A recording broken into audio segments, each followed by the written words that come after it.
Hello hero, it's Lucy Lannon. How are you? So we're continuing our jaunt around the spectrum. Today we're looking at readings based on the colour? Orange yellow. Sorry, I'm a little bit discombobulated because as you can tell it's a slightly new setup. Let me know if you like this in the comments. If you don't like it, obviously you can see me and see the cards, but I do feel like I'm sort of aiming up in a really weird way trying to reach you, so I don't know whether this will work out or not, but do let me know what you think. Yeah, we're continuing around the rainbow. If you're not familiar with me or the channel, we're taking like a random pick a card, lucky dip kind of a jaunt through the spectrum at the moment. And this is the fourth video in that series, which will continue. So if you're interested in colour readings, please subscribe. This isn't exactly a colour reading in the way that I do it in my shop. It's not a colour diagnostic. It's more taking the themes of each colour as I see them and doing a random reading based on a keyword to do with each one. So I'm just going to put these on because as usual the colour ray that I've picked to light us today is in my eyes like nobody's business. That's so much better. Right. Also apologies for the hair, it's just a conditioning treatment, but it's got this slick back thing. I don't know, man. I don't know. Anyway. The important thing is I'm wearing orange yellow and we're in the zone. Okay. So, keywords for today. Obviously we're combining last time's theme of orange, which is sort of tricksterness, playfulness, creativity, the arts, all kinds of things to do with the sacral chakra, seductive qualities, creation in any sense, but also a bit of a tricky, bit of a manipulative energy in some places. And we're combining that with, for many of you ceremonial magicians out there, the element of air, the breath, the wind, the sense of place. There's a reason that places like the back rooms are yellow, right? Also, yellow risks madness. There's the yellow wallpaper kind of examples. And it's commonly associated with very negative things such as fear, cowardice, just insanity in general. And whilst I know that's not exactly politically correct from a mental health perspective, I think it's important to include because there's a long history within literature and things of yellow being the colour out of sorts. So when you've got that in combination with something a lot more playful, and when you've got this sense of space and air and the intellect as well, because that's a big air thing, in combination with all of the influences of orange previously discussed. Again, check check my page and then check the colour spectrum series if you're not already on that. But essentially it's a very interesting set of ideas we've got to play with today. So the first word for this deck I struggled with for a while. I wanted to do something to do with ancestor work because for me that's quite a yellow or at least gold or bronze thing. We think of sort of the fading of paper, the aging of things, the slow decay of things seems to be yellow. And obviously with the element of orange we've got things like the soil, the ground, grounding. But also that to me speaks of those who have gone into the ground, those who have become the grass, as Mufasa would say. So for me, orange yellow is that sort of in-between ancestral thing. But then when I think of orange yellow, I also consider the fact that it covers gold and bronze and all these wonderful metallics that resonate with iconography, with religious identifications, with antiquity. So the first word that I could think of to sort of smash together these things, you know, antiquity, ancestor work, the holiness, but also the grave, the object of fascination and worship, but also the way that things peter out over time. The word we're going to go with for that is antique. So if you have an antique you're interested in, or you wanted to work with themes of antiquity, themes of being iconic or icons or religious identification in any kind of way, antique is your pile. And we're going with the Manara tarot for that, which is kind of, hoping it gets in shot. It's kind of, it's an odd one because It is a sexual tarot. We're not going to show anything explicit on this channel. YouTube, don't ban me. You can't see anything at this angle.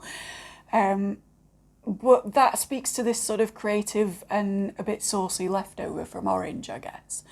And also to the fact that, like, whenever we're talking about ancestor work and the sort of red passing through the orange and into the orange yellow, red being roots, we're also talking about lineage from fucking. Like, there's no way around it, really, is there? Like, we all got here the same way. And whether you want to think that about your great-great-great-great-grandma with her petticoats, that is kind of part of it. So, yeah, I'm going to use the Manara boldly, and I'm going to call it antique.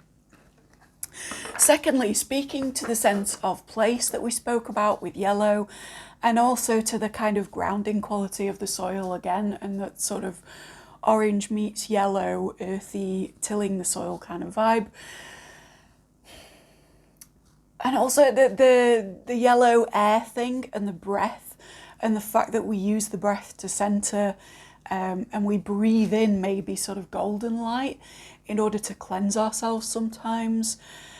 And additionally, you may think I'm kind of out there for this one, but the fact that yellow is associated with detoxification, particularly orange yellows or dark yellows, because of wee, right? Because of urine. So all of those things together, the breath, the detoxifying element, the fact that we're running gold through the body, the fact that we're grounding with the earth and the earthy colours and the kind of beiges and browns and all of those good things that fall under orange yellow, I'm going to call it centering. And for that, we're going to use the Teknebrae tarot, just because it's one of the most sort of magically proficient decks I own. And I feel like if you're wanting a pile about centering, you're possibly already quite aware, right? Then finally, a bit more of a creative beat. We've got the orange coming in about creativity, literally about the arts. And then we've got the sort of newer version of the idea of swords in the tarot being ruled by the element of air. And also speech and expression being a very yellow thing. Utterance, the sacred word, all those kinds of things. And the combination of those two things, the expression and appreciation of beauty, along with the utterance of ideas into matter or into projects or whatever, I'm going to call concept, right? So for that, we've got the Aquarian tarot. Some of you are already familiar with that from readings from me, either in my shop or in person in the past. But I know it's an old fave, so I'm going to include it in one of the ones here. So, Manara, antique, Teknebrae, centering, or Aquarian, almost forgot. And concept, right? You can watch all of it, you can stay with me between piles, this is all going to kind of run on from itself, or you can skip to your pile in the link down below. I'm sorry if I've waffled on, I just really enjoy colour, and I think that it's important that we work with it on more of a level than oh, pink equals love, you know, because there's lots of meanings to everything. Right, anyway.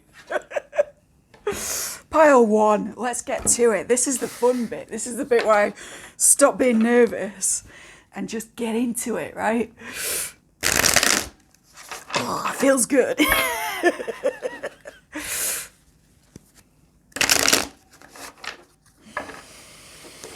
Okay, what have we got? For pile one, antique. Antique. I don't know why I'm saying it again and again like that. Antique. Guys, I am really quite nervous. Like, I've only just moved and it's been a while sort of since I did anything on the channel before that, because I was house hunting across several cities for a little while. Oop. I am going to take this one, but not that one, because that's a bunch of cards. Thank you kindly. Yeah, all of which is to say that I'm just not really settled into this again yet. So bear with me if I'm a little bit, you know, jittery. Although I do think with yellow being mercurial and about stimulation, and orange being about play and frivolity and clownishness, there is an element of that to these colours. So we'll see whether that risk runs between piles, shall we? One more. I don't normally get 4 to start with, but I'm feeling it for you. All right, you want to come out? And you want to come as well, do you? Well, not yet. Okay, so, interesting. Just to censor anything shifty, we have a 4 of Pentacles in reverse. With that, we have a Justice, which is one of the ones I actually can show.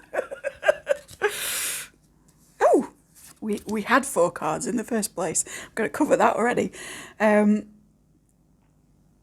There's no part of this that... We have a Strength card. I'm going to put the rude ones sort of up here, and then they're a bit like out of the road, if that works. I don't know. I don't know how much they're banning people, genuinely. I just know that sex readings have like they've taken a turn. And with this wonderful woman receiving a very special kind of massage, we have the Queen of Wands, in this case reversed. Don't know whether you can see that. I'm really sorry if you can't. But also, I'm going to pop it up here. There we go. You don't need to see any ass today. Or at least not in this context anyway. You do you. Okay, and we're going to speak on that. No, we're going to get these as well. Let's get the whole picture. Cover some nip. We've got a Ace of Cups. And a 9 of Pentacles reversed, which is fairly tame, really. There we go. All right, give me a sec, guys, and I will assess the situation.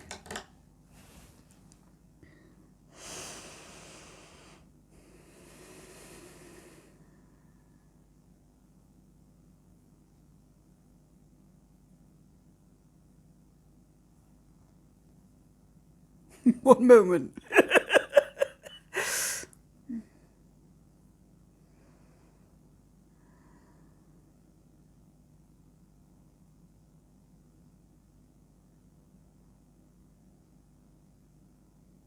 I do think this is an ancestor reading. If you weren't coming for one, choose your pal now. All right, just bear with me a few more seconds while I just read this and receive some stuff, all right? This is the problem with live readings, right? You have to wait for me to figure my shit out.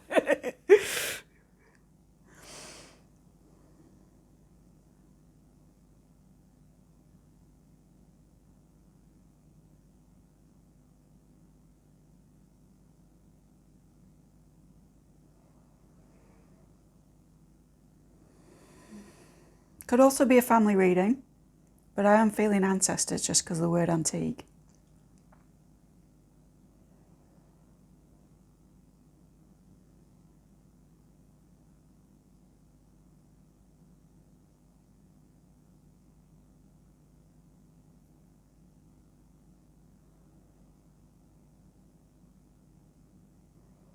All right, so here's the picture I'm starting with. There's something in your attitude that somebody else close to you, probably a family member, has pointed out is passed down from somebody that you know about, right? Or if, for my adoptive family, if you don't know your parents or you don't know your heritage or anything like that, or you don't wish to know, which many people don't, that's fair enough, then this is something that you seem to have had passed to you culturally in terms of your attitude to events. Now, I suspect that the reason that this has come out recently, sorry, must learn not to lean back with this setup, excuse me. I suspect that the reason this has come out recently is to do with something circumstantial where you were kind of tested, or where there was an opportunity there to behave in a way which was cynical in a sort of modern sense, or which was a more contemporary reaction. What I'm seeing in my head is memes, right? But I get that your response to this event or this change or whatever it was much more what people would call old-fashioned, and I mean that in the best sense.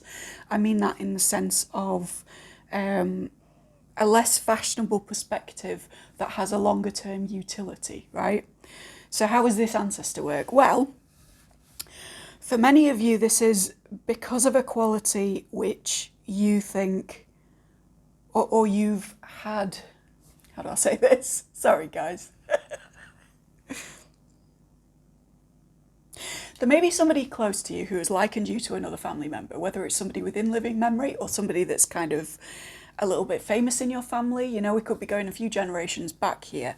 We could be no longer living. It's actually fairly likely that we're no longer living because of what's coming through. But in the comparison that's been made to this person, you've made an assumption about who it is and what it is. And the reason that I'm reading for you today is because it's not entirely accurate, right? The sentiment that we're speaking about, the attitude, the behaviour that we're talking about, your set of responses is absolutely what you think it is, and in the positive is absolutely what's been pointed out to you. That's not the issue. The thing that I'm getting is that you're thinking that it's following in the footsteps of one person or one culture even, when actually it's from another source, it's from somebody else. And for some reason, what I communicate with wants you to know that there is a difference. I don't know whether that, for some of you, that's because, like I'm literally seeing people in my head. For some of you, that's because the people that you take after are wanting to communicate that actually it's me, it's nothing to do with your Uncle Rodney. You know what I mean? That kind of vibe. Although probably not Uncle Rodney, it seems to go back further than that. But it's like the thing that's had an influence on you wants to lay claim to that influence and speak up, right? So for some of you, you have literally been doing ancestor work. You've been praying to an ancestor altar. All good stuff, highly encourage. It seems to change your life, right? I've definitely felt the effects of doing that in many different ways. But it's kind of like, in making that connection, you're not fully sure yet who you're connecting to, or you think that it's one figure and it's maybe not. So if, for those of you where that's true, if you've got a photograph or something with like a group of people that's on your altar, sorry, I keep looking at the middle of the camera instead of actually where you are. I do apologise. It's very impolite. See, politeness is important, respect is important, right? That's the antique, is the attitude, is the behaviour. But yeah, for those of you who've got photos or a photograph of a group on your ancestor altar, or even, like I say, if you don't identify with, there's a whole sort of roots family lineage thing for whatever reason, and you've got a photograph of a group of people in an inspirational place, there is something here about a misattribution of who you take after, right? This could be visually, it could be in terms of your features, but it also could be in terms of your behaviour. And what I'm hearing is that the person you look like may not be the person you're most like. So for some of you that will hit as well. If, for instance, you look very much like a particular parent or grandparent or great-grandparent, that's fantastic, but the way that you've responded to events recently is much like, I'm hearing their other half, but it's somebody else, right? For some of you it won't be a married couple, for some of you it'll be like another sister or an uncle or something.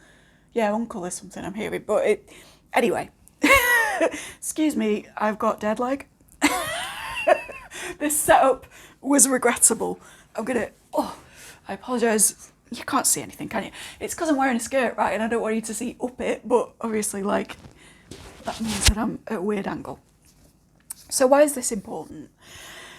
With the justice card turning up, there has been a justice around this, but also I feel like there's been an injustice in terms of your relationship to your family, to your culture, to your heritage.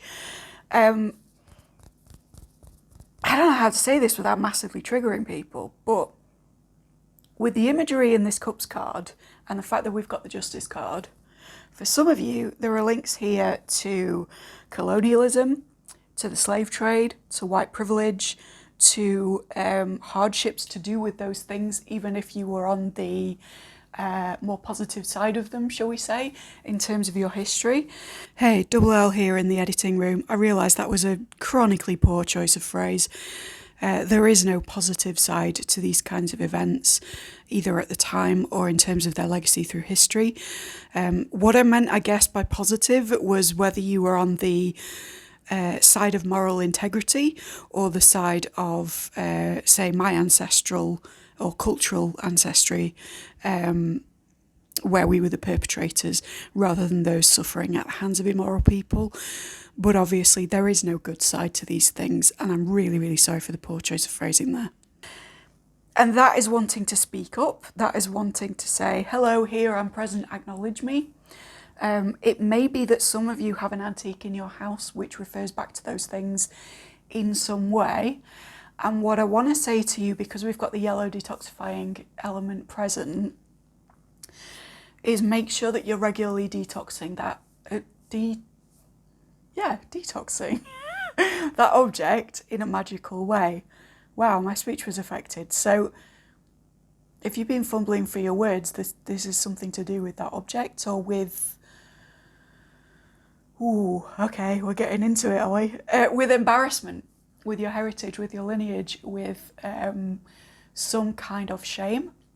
So for my family who look like me and are watching, I can definitely, empathise with why you might hold cultural shame.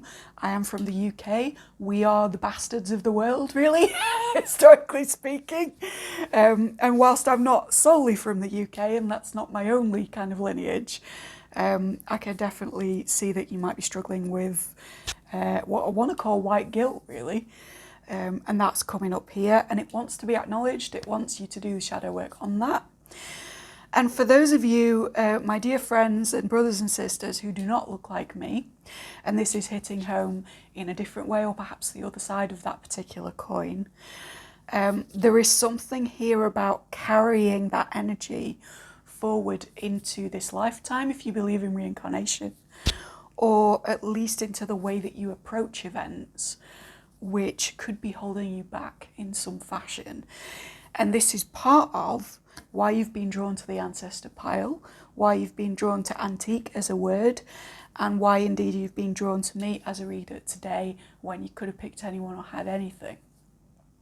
So what I want to say is that these are difficult issues to talk about, whichever side of things you're on. And not all of it is going to resonate for everybody, because what I should have said in the beginning is that this is a general reading, so it's going to be applicable to lots of different kinds of people. But there is something here on those issues which needs surfacing, paying attention to, etc. For your benefit, and it's coming to peace with some element of your past, your roots, your heritage, your lineage, or indeed cruelty that was done to or done by your ancestors. Ooh, did you hear my voice crack? The guilt is real.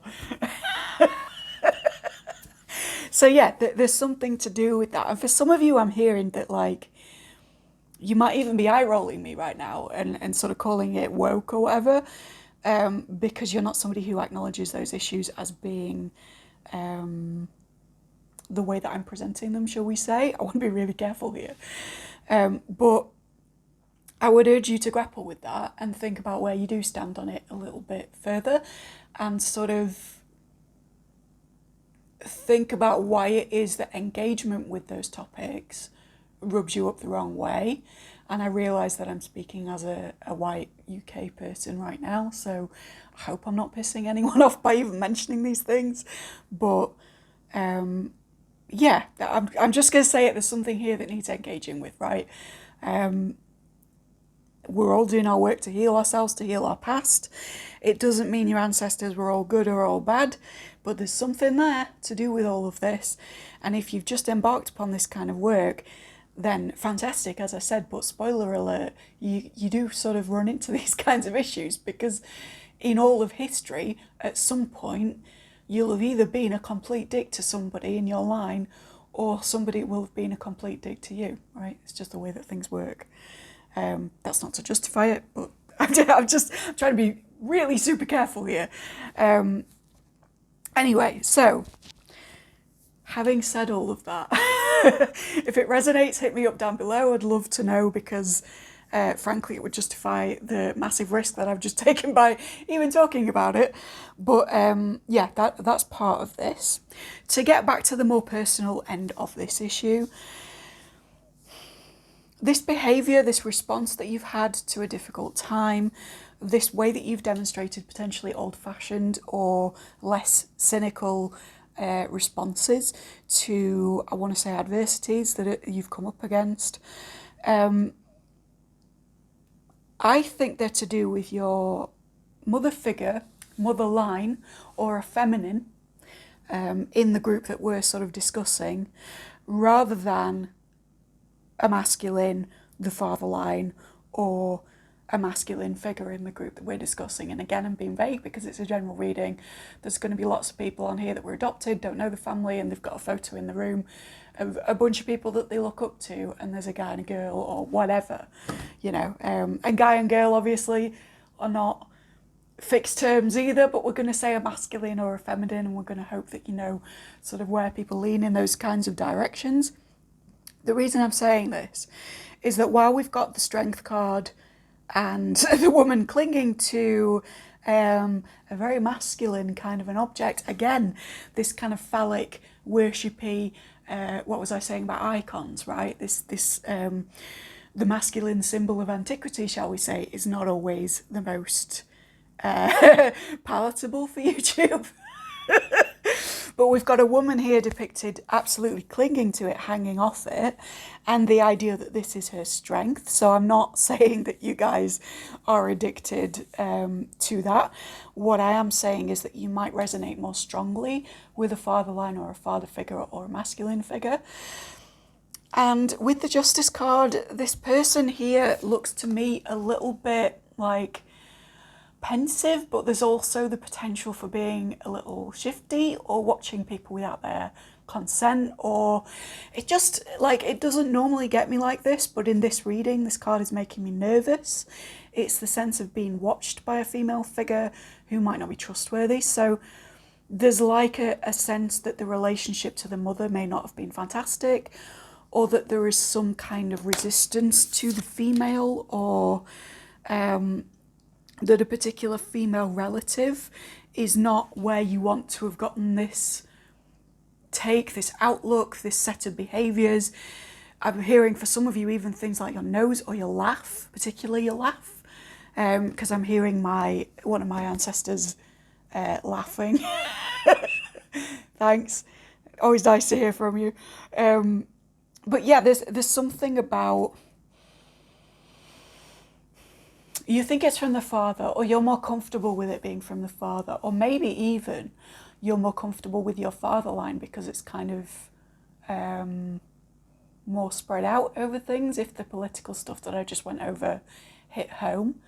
Whereas the mother line has like a direct line of guilt, right? It's easier to trace, it's easier to know that something from that may have been problematic, if anything was.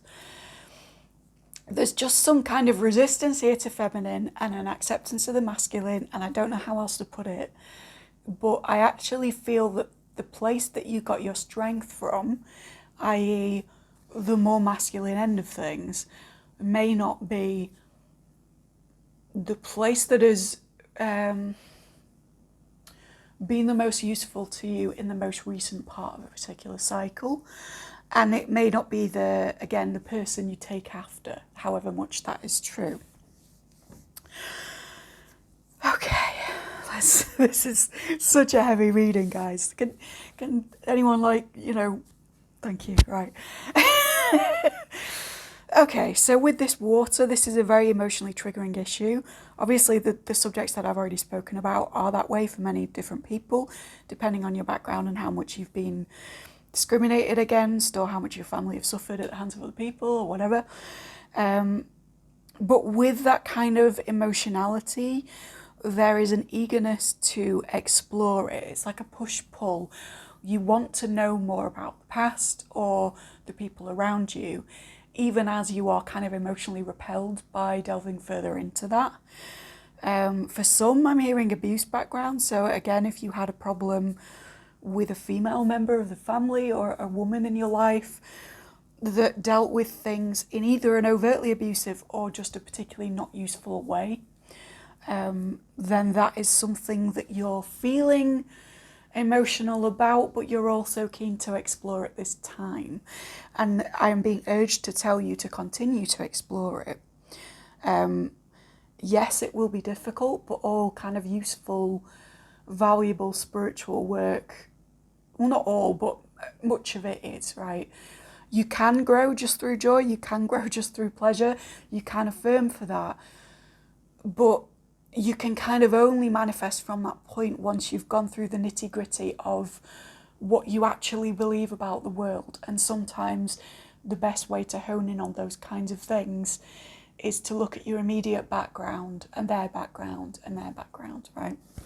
And again, if you don't resonate with this being direct family because you can't trace direct family, there is perhaps a sense within which that is the issue, right? Particularly in connection to a mother figure or the absence of one.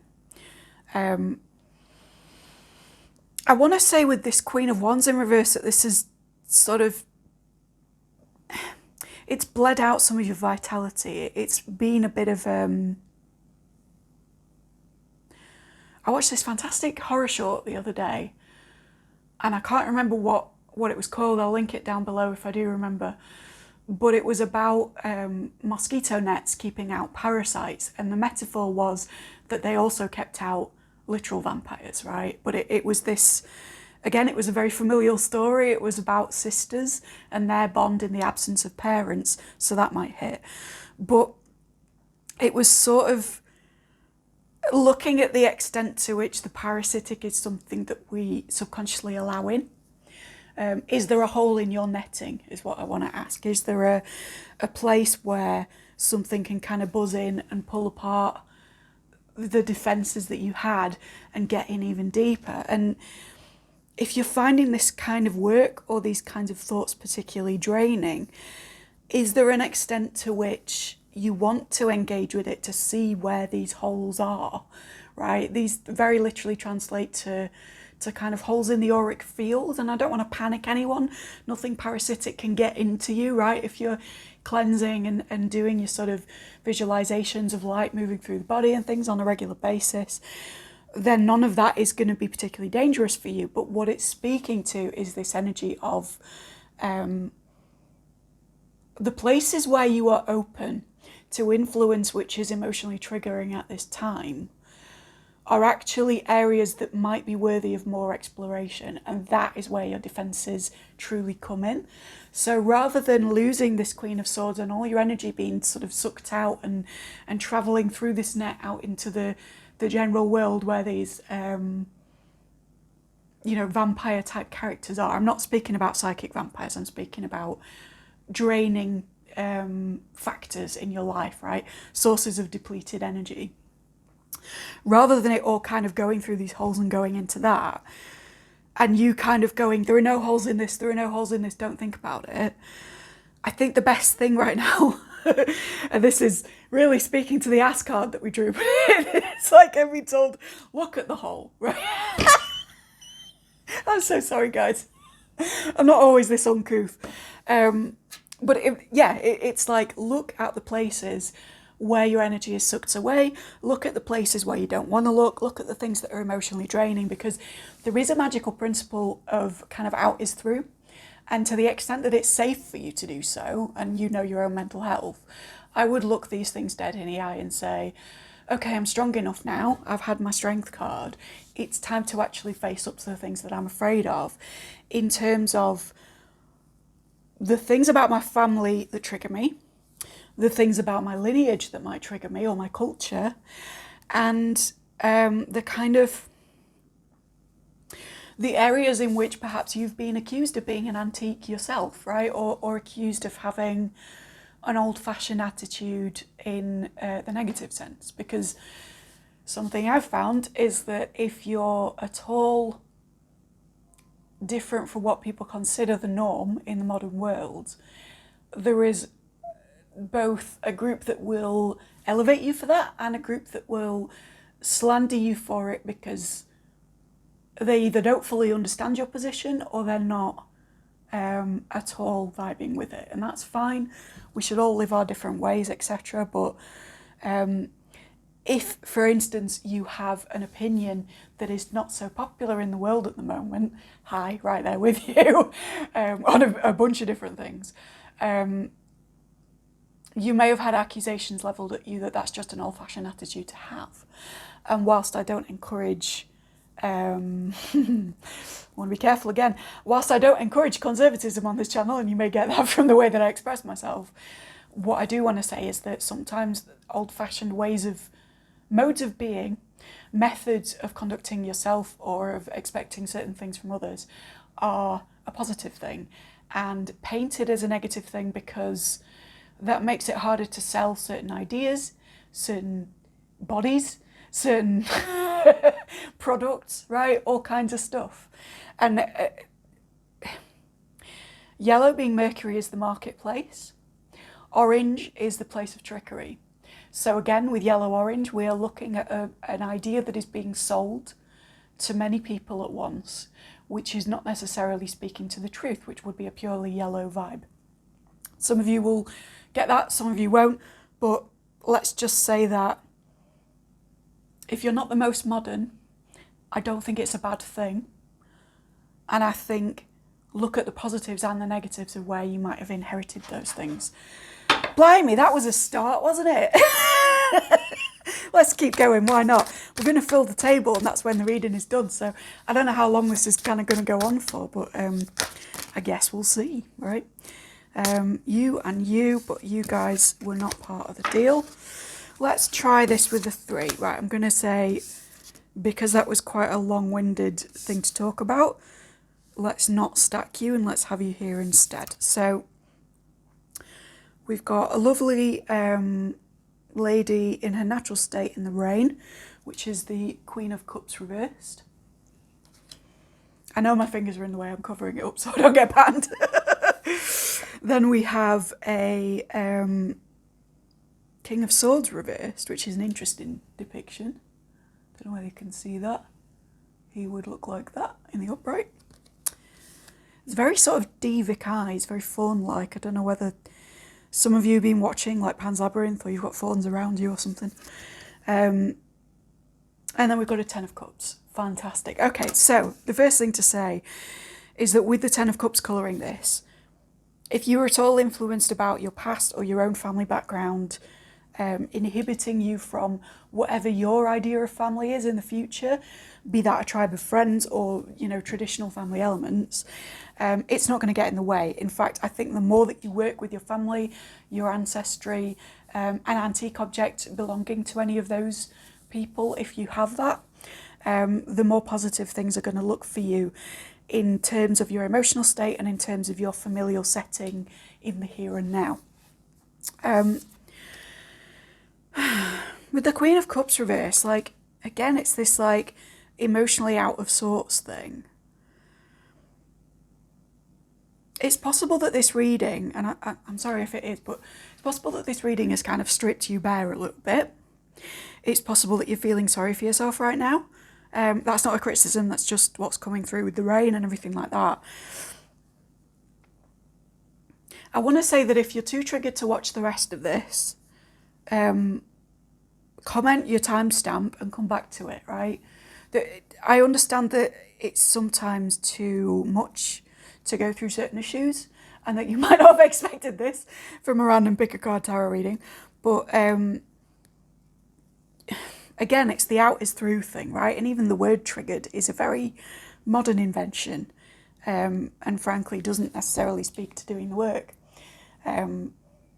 My personal, sort of from a Jungian perspective, my response to things that trigger me is, yes, calm down, have a drink of tea, etc. All these very British responses to problems, but also then go back to the thing that triggered you and explore it deeper. And it's with that exploration that I've overcome some of the most terrifying things in my life, even literal phobias.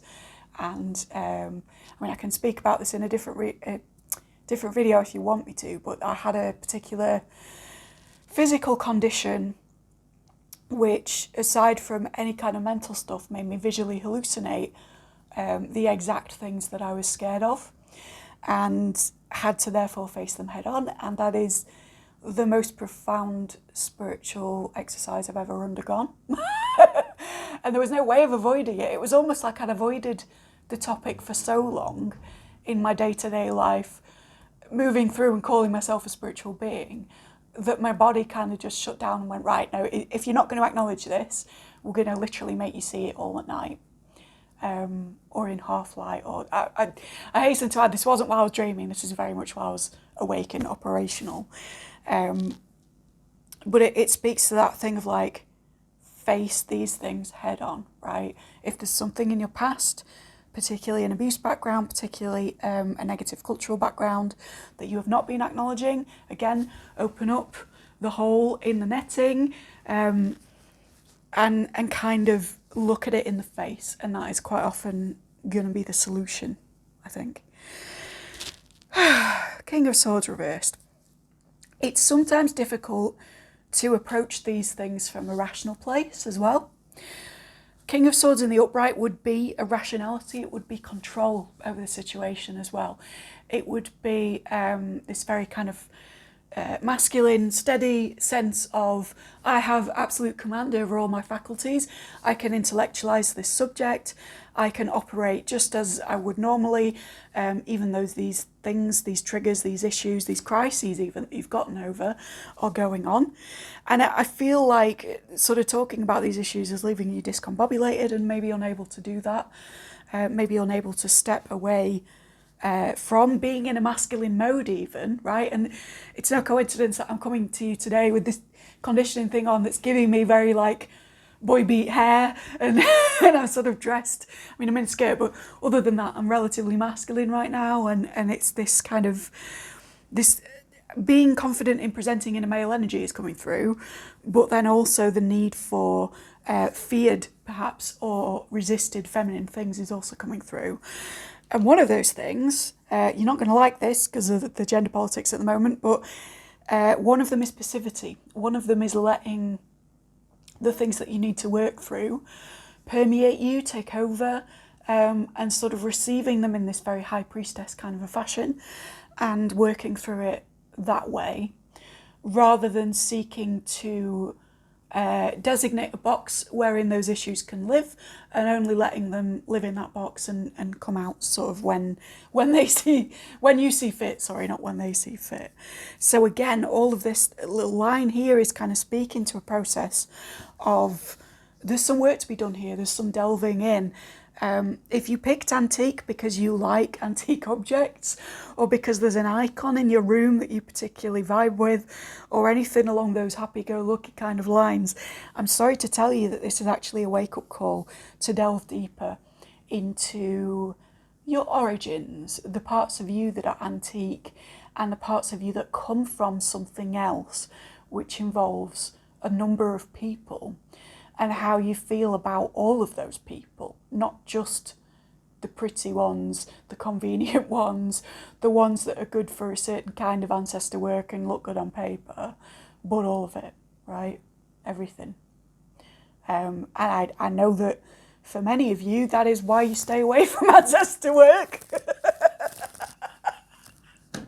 And I do apologise if you've been avoiding your mighty dead, but this is just what's coming through, right? So again, if you don't resonate with it being direct family, maybe it's the idea that you don't have direct family that is something that you need to come to terms with. If it is a family relationship, if it's somebody past in your more immediate family, or if it's like a lineage that you're not happy with, these things need addressing, these things need talking about, bringing up to the light. Right? It's speech, obviously, as we've discussed, is a yellow thing, but so is sunlight, so is illumination. The very fact that I'm doing a colour spectrum thing is a very yellow idea, because we can't we experience light through the sun, right? Anything electrical is just us emulating the sun, and we got lucky with that. We were fantastically gifted in sciences, and we managed to emulate the sun in a very small way and bring it into our homes at night. But generally speaking, light as a thing on this planet for the vast majority of history has been to do with sunlight, and sunlight is a leonic, again strength card, and solar phenomenon. So when we speak of colour, as well as speaking of air, we're speaking of light, right? You wouldn't be able to see me as well as hear this reading if there wasn't some kind of yellow energy involved. And the reason I'm rambling on about that is that somebody needed to hear it because you don't like orange yellow, or you don't like the colour yellow, or something like that. So again, yes, we can work with bronze. Yes, we can work with gold. Yes, we can work with religious iconography and all those good things. But if you've got a resistance to more sort of murky, mucky orange yellows, or really garish orange yellow, look at that. Look at why you have an aversion to colour, because it's trying to communicate with you, right? I always say there are no bad colours. There might be colours that aren't preferable to wear for certain people, although with colour analysis, even that's up for debate, really. But certainly, like, I'm going to cover this when I speak more about colour on this channel. Subscribe if you're interested. But if you have a real aversion to something like that, it is a diagnostic, right? It is something to do with you, where your strengths lie, where maybe your shadows lie, etc. I had to say it for somebody. It's not going to resonate for everyone, but hey ho. All right, so we've got a 7 of Cups with a lady having a nice shower, being watched again. What is this voyeurism thing? Different response. I'm hearing different strokes for different folks, different responses based on who you are, but we'll get into it. And then we have a Queen of Swords showing her bum off in a very nice skirt. Okay, so that's interesting because we've got a King of Swords in reverse, and this is kind of getting away from those analytical energies and into like what I would think of as a sacred feminine space, where you're sort of exploring the subconscious, the collective unconscious, the dream space, the ancestral space, etc. But then we have it bringing back into empowerment with the Queen of Swords. So it's almost like you've taken that intellectual energy, and by going through the initiatory path is what they want to say. By going through the initiatory path or initiation of just experiencing these feelings and just sort of diving in deep with these things, whether or not they trigger you, you're actually going to return to an intellectual space, but from the position of balance, from the position of the analytical mind and the creative mind kind of being in harmony, because we've got that Queen influence, but we've also got the element of air. Those two things are not necessarily synonymous in alchemical terms. So what that's telling me is that there's an equilibrium reached, right? There's also a forgiving of feminine figures in this. There's kind of this figure here watching, observing, being a bit of a creep somehow, could also very easily be this figure. And it's like you've come into your power, you've forgiven what needs to be forgiven, or you've at least understood the situation. And without saying too much, I am also from an abuse background, so I understand how difficult these things are to forgive long term, or even to figure out long term, right? I was in my 30s before I started therapy for it. But, you know, it's kind of a forgiving of those kinds of things and an acceptance of your current state, whether or not you allow, if this is a living person, whether or not you allow them to continue to behave the same way as they always have. You're certainly coming to a place where you're happy with your own position, you're happy with how you're dealing with stuff. Blimey, I bet you didn't think you'd get that far with the word antique. Let's carry on with the 7 of Cups. For some of you, you're like, yeah, I acknowledge this. I know that there are issues to be dealt with, particularly with my background is what I'm feeling from this guy. I don't know why. But again, like as well, with the sort of phallic imagery, he's got all these things coming out of his head that to me look like dicks, right? I'm sorry. I mean, you did pick the filth deck, but it looks to me like a gimp suit covered in dildos. But the point is that this symbol of the sacred phallus is popping up again. This idea of balancing the masculine and feminine in one's background, in one's approach to that background, carrying on with beneficial, old-fashioned attitudes, but also incorporating the willingness to be in a space of fear or turmoil for a little while in order to grapple with the big issues. And what's happening in your approach to that is that you are immersing yourself, right? She's in the waters, but also with it being a Severed of Cups energy, it's like there's too many options for you in how to approach it, right? So what we're going to look at is, all right, if that's the case, how can I help the person viewing this? What can we say about how to approach that process, right? We know that you need to dive deeper into ancestral stuff. We know that there is something about this situation that is calling you, which, but we want to know what. And I want to say these are going to be your last 3 cards, just because it's getting on a little bit. But okay, so we've got a 9 of Swords in reverse.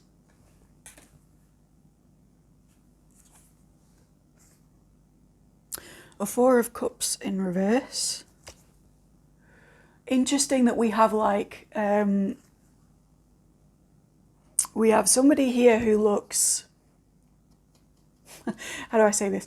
We have somebody in this card who looks indigenous to the place that they're in, and somebody who really doesn't. And one sort of taking resources from another with this little bucket of water here. I don't know whether that's gonna again vibe with some of the stuff that we spoke about earlier. For some of you it will, for some of you it won't. And then finally we have a 4 of Pentacles. Does this need covering up? No, we're good. We've got somebody crawling with a bit of ash showing, but it's not really anything major. I don't think we're going to get banned because it's just a lady in underwear. Right. Okay. The first thing I want to say is don't approach this completely independently. 9 of... sorry. Yeah, no, it's still the message though. Okay. So I was reading the 9 of Swords in reverse as the 9 of Pentacles, which told me about independence versus group work, right? So the first thing that I was getting was join a group or speak to people, I want to say online, or, you know, speak to people in the family regarding this issue. But that aside, let's go back to what the 9 of Swords actually is. And I would say don't let... Oh, no, it's in... Right. Yeah, no, it's in... Right, okay. It's in relation to that. Sorry, I'm getting confirmation as I'm talking to you. Reach out to family or to the internet on this, depending on what you've had with most. I don't know why I'm getting the internet, but it's a very sort of Aquarian energy. I don't know why I'm pointing up with air. You know what I mean? Absolutely extend to other people that could help you with this, whether you're approaching it magically or historically or in terms of, you know, social justice movements, etc. Or you're even just talking to family members, right? Do that. But what it's saying is that don't let those groups of people and their feelings about how they've been treated or what their experience of a certain thing is or what their familial situations were like bring you into a state of anxiety with it. For some of you, you've already started with this work, and that's why you're kind of getting all this from me to like confirm, yes, you're on the right track by exploring these things, but don't let the anxiety of other people become a contagion in doing that. Know where you're, again, with the Queen of Swords, it's about delineation, it's about boundaries, setting boundaries even. Have a firm boundary between information incoming that is particularly useful and emotional energy incoming that could be picked up on by you, right? So you could read about somebody's experience, and again with this like swords energy fighting the water, right? The intellectual side fighting the emotional side. You could be on, say, a subreddit, looking at people's experiences with these kinds of things, and get a lot of factual, useful information from their account, which mirrors your situation very well.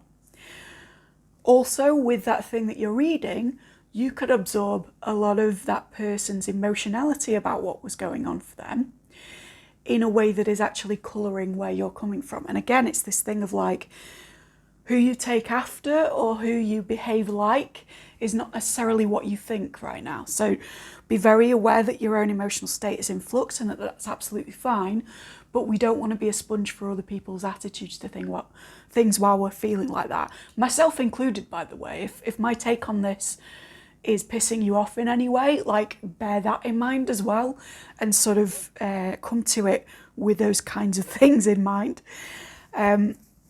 And I want to say, if this is an in-person interaction or like you're approaching family directly about something that happened to you, and again, this is very sort of pinging off with my own experience of abuse, don't let the way that somebody else sees that particular sequence of events devalue the way that you see it, or influence it to be a lot more negative or a lot more positive than it was, or dare I say gaslight you about it, right? You need to be careful that how other people feel about the way that they were treated, or the way that family members were, or the culture that you're a part of, or any of these kinds of issues, is not something that is yours to take on.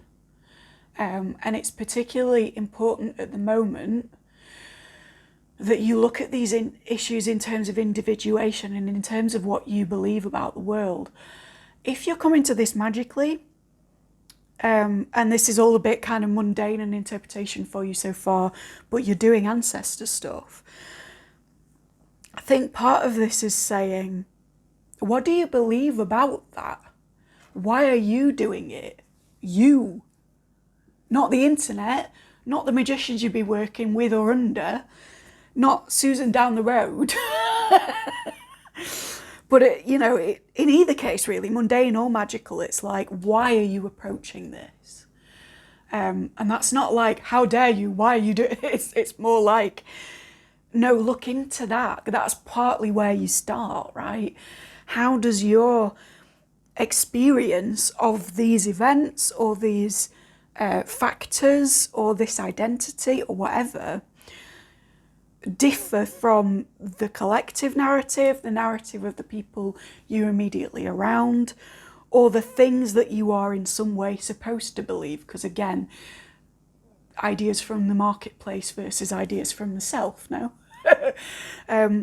Orange yellow is sort of verging on the chakra point of self-esteem, self-awareness, exchanging ego for gratitude, etc. These are all things that can only illuminate and be transmuted if one acknowledges one's own differentiation from the collective in some fashion. That's not to say you need to isolate, because part of our job as souls is to give back to the collective, but I think you can't really... Part of the reason you're showing up is that you can't really get to all that without knowing who you are and why. And that might be why you're drawn to the antique pile. Let's move on. So, Four of Cups. Again, with the thing about indigenousness and resources and stuff, may vibe for some, may not for others. But also there's like a resistance to receive a gift here. So if this is a magical working, like maybe there are communications coming through that you're not fully acknowledging because there are bits that you haven't addressed yet. Or there are members of the family you don't want to talk to, or there are things about yourself you don't want to acknowledge. Or for some of you, you're very much in the shadow of a family member who has passed on or who was a couple of generations back. And whilst it's positive that you've brought some of their stuff into the present, there is also a resistance to receiving sort of spiritual gifts or gifts from the extended family in the ether, if you like, because of the over-identification with this person. And you need to also look at how you are, again, your own being, your own person, what your mission is separate to theirs, what your identity is separate to theirs, and maybe even risk not receiving quite as much adoration from immediate family because of your sort of affiliation with that person and their energy, because it's more of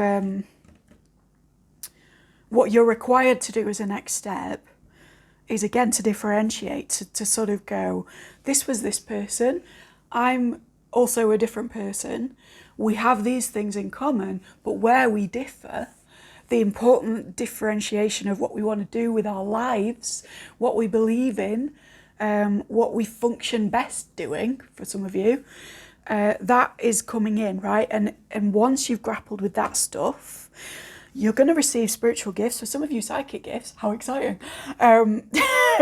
or certainly like intel if you're already psychic, to do with like other family members that want to come in, or to do with your culture as a whole, or your new culture if there's like a transition there, or even your new family, because again, this 10 of Cups is coming up. So it's like, in order to open up to the idea of, say, having a family, you have to kind of do some of the work to heal where you came from. And then finally, with this Four of Pentacles, it's a very grounded card. It's very like, it is putting roots in, right? New roots, not just your old roots over here, but your idea of where those are going to take you in the future. So again, because this is all like an action section, go to a group, but don't feel influenced by that group. Make sure you know how you differentiate. Look at the people that you are likened to within your own family history or cultural history, or even like your group of friends, and sort of look where the differentiation can happen and where the positives and negatives of that comparison are. And then also use all of that to put roots down in some way, right? You're being asked. It does come back to antique, because it's almost like once you've figured out where you are with all of this, that knowledge in itself, that relationship to certain people in a certain way, which is perhaps fear-based or perhaps a little bit fraught, becomes the antique. It's sort of a thing, it becomes this like beautiful pocket watch or a necklace or a ring or something you take out occasionally and you go, wow, that's my past, right? But it is the past, it's not you. It's something you can wear or have around or admire, but it's actually different to the roots that you're putting down, the identity that you're carrying forward. And I think that's for the better. I think that's what's been said. I'm not saying abandon ancestor work after you've figured this stuff out at all, because I'm a big believer in it being a lifelong thing, and in kind of using where you came from in whatever sense is accessible to you to fuel and protect where you're going. Some of you who know me personally know that there's been a particularly fraught time as of late, and I've kind of, the way that I've got out of that and kind of let things take their course with a certain amount of stress, victimization, spiritual attack, etc., is to ask my own group, if you like, my the things informing me right now, and just to sort of pay respect to them and look at the ways I am similar to them and the ways I am different, and allow them to intervene so that I want to be careful what I say, but so that dishonesty, so that things that I've outgrown, so that things that aren't appropriate for me reveal themselves, and I don't have to do any active and potentially dangerous work in those areas, right? There are no curses being thrown, there are no things being revealed, there are no freezing spells, that anything like that. There's just, hey, I have a really good relationship with spirit and I work with them on a regular basis, and I'm just going to say very generally, let things that are not meant for me or that need to be illuminated come into light. The phrase that I want to say, which I heard recently and I absolutely adore, is sunlight, again, solar references, is, what is it? Sunlight is the best disinfectant or something like that, but it's essentially saying like illumination will clear all these things up, right? And that is something you can go to the ancestors for in a lifelong way. And obviously, for those of you who have a great deal of knowledge about where you came from and want to go down a spiritual path, there is also a wealth of stuff with where you're from and kind of using those things to get more into your purpose and all those kinds of good things. There's lots of reasons to do this work, but detoxing may be one of them, which is why I brought that up. Disinfecting, if you like. Quick spritz round the life, you know, and then a brand new start kind of thing. But it's like, don't give up on it entirely, but know that the chapter where you thought of things in a particular way and were a little bit afraid of them maybe, is kind of done, because the next chapter is about putting down roots, whatever that means to you. Doesn't mean you have to be in a family, you don't even have to be in a partnership. You can be absolutely fine and groovy without any of those things, but it is like leading to your stability in some fashion, whether as a person, a magician, a friend for some I'm hearing, all these kinds of things. And we're ending on a woman having a wonderful time while a man eats breakfast. And it's the Four of Wands. Why did that not come out? Wands may be a thing for some of you. Maybe you are the magician pile. I don't know. I always seem to get one.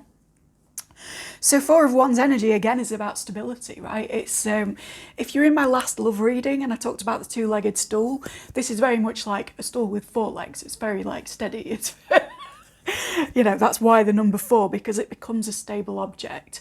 We go from 1, we diverge into 2, and we talk about partnership. We add triplicates in between binaries, and we add like a third person in the case of parent and child. And then finally, when that has all kind of happened, we reach a point in spiritual development terms where we can go to a cube, a stable object, the magician's cube, where it's kind of like equal footing, safe standing, nothing can be rocked, nothing is as tricky as a 3 usually is. It's all very sort of stately energy. Indeed, the energy of a good antique, right? So, and also there's something here about these sex decks, man, they're really good with getting to the point, but in a way that's so difficult to explain how I got there. This man enjoying his snack speaks to me of like, there is an acceptance of, again, it's this maternal, and that's not to go like into Oedipal weirdness. It's not an incestual energy at all. But the way that Spirit is communicating this to me is like, this man having his snack as he's having it has to be okay with the feminine, right? You don't go for that kind of snack unless you're very okay with the feminine.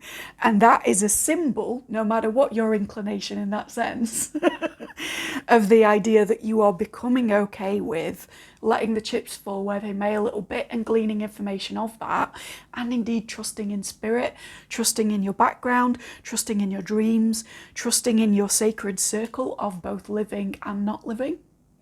And this is you opening up. I'm seeing you as this guy opening up to the wonderful world of what the yoni represents. You don't have to be opening up to the wonderful world of yoni, but if you are on the fence, highly recommend. But I guess what I'm saying is, again, like all of this is coming to a kind of stability within you. The things that you don't want to look at are becoming your strengths because you're no longer being triggered by them, right? And those things may be antique, or you may be an antique, or you may feel like one, or something like that. And what we're getting to at the end of this is a collaboration with some of those elements, whether they're present or not present in a literal sense. A place where you can balance intellectualization and emotion, and a position in your life where you can put down roots, begin projects with a sense of stability, and appreciate any future time where you feel a little bit off balance, because you will have gained a sort of faith, a sort of trust, and the knowledge of your own self-reliance and resourcefulness through ancestor work. Let's not. Like, we can't get to the end of that reading and pretend it's about anything else, can we? I hope that was useful, pile one. That was a long and extremely problematic one. Between the cards and the references to systemic racism, I feel bloody exhausted. So I might just actually pause this to go for a quick toilet break. But I will be right back with pile 2. So if you're watching all of them, or you felt drawn to both, stick with me. There will be a quick cut. Pile 2. I hope that we're on. We on? Yeah, we're on. Let me just adjust you ever so slightly. Oh no, that's going to bring the whole thing down. Let's not do that. I know that I said that I wouldn't pause this, but pile 1 was quite the journey.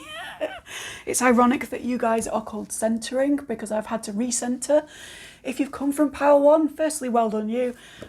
Secondly, I've just had to have like a drink and a banana, so you might want to do the same before you watch pile 2 as well, because that was some heavy stuff. Even if like it didn't feel heavy for you, like, I would say take a break. But if you're here just for pile 2, fantastic, lovely to meet you. My energy is cleansed, let's go. Pile 2, centering, right? Let's give it a proper shuffle. One of these satisfying shuffles. I do like these. Oh, you can hear how my voice is. Yeah, that was a real ride, guys. If you were drawn to both, this is your sign to watch both. But like, I'm sort of glad you came to this one first, if that's the case, because it was a lot, you know. There's a lot going on there. Oh, you want to be... All right, this guy wants to be shuffled this way, apparently. I rarely do that, but it's very satisfying to do. And one more inversion. Yes, I do read reversals. Don't panic, they're fine. It's just another 78 meanings. That'll be the thumbnail. What am I doing? That's so fired up about my bleeding thumbnail. Excuse me, thank you. There we go. That's a sign that it's the last shuffle. I'm going to do this one 8 times and take 3 off the top. Oh, I've done it again. Fuck it, doesn't matter. Doesn't matter. They can face different ways. It's fine.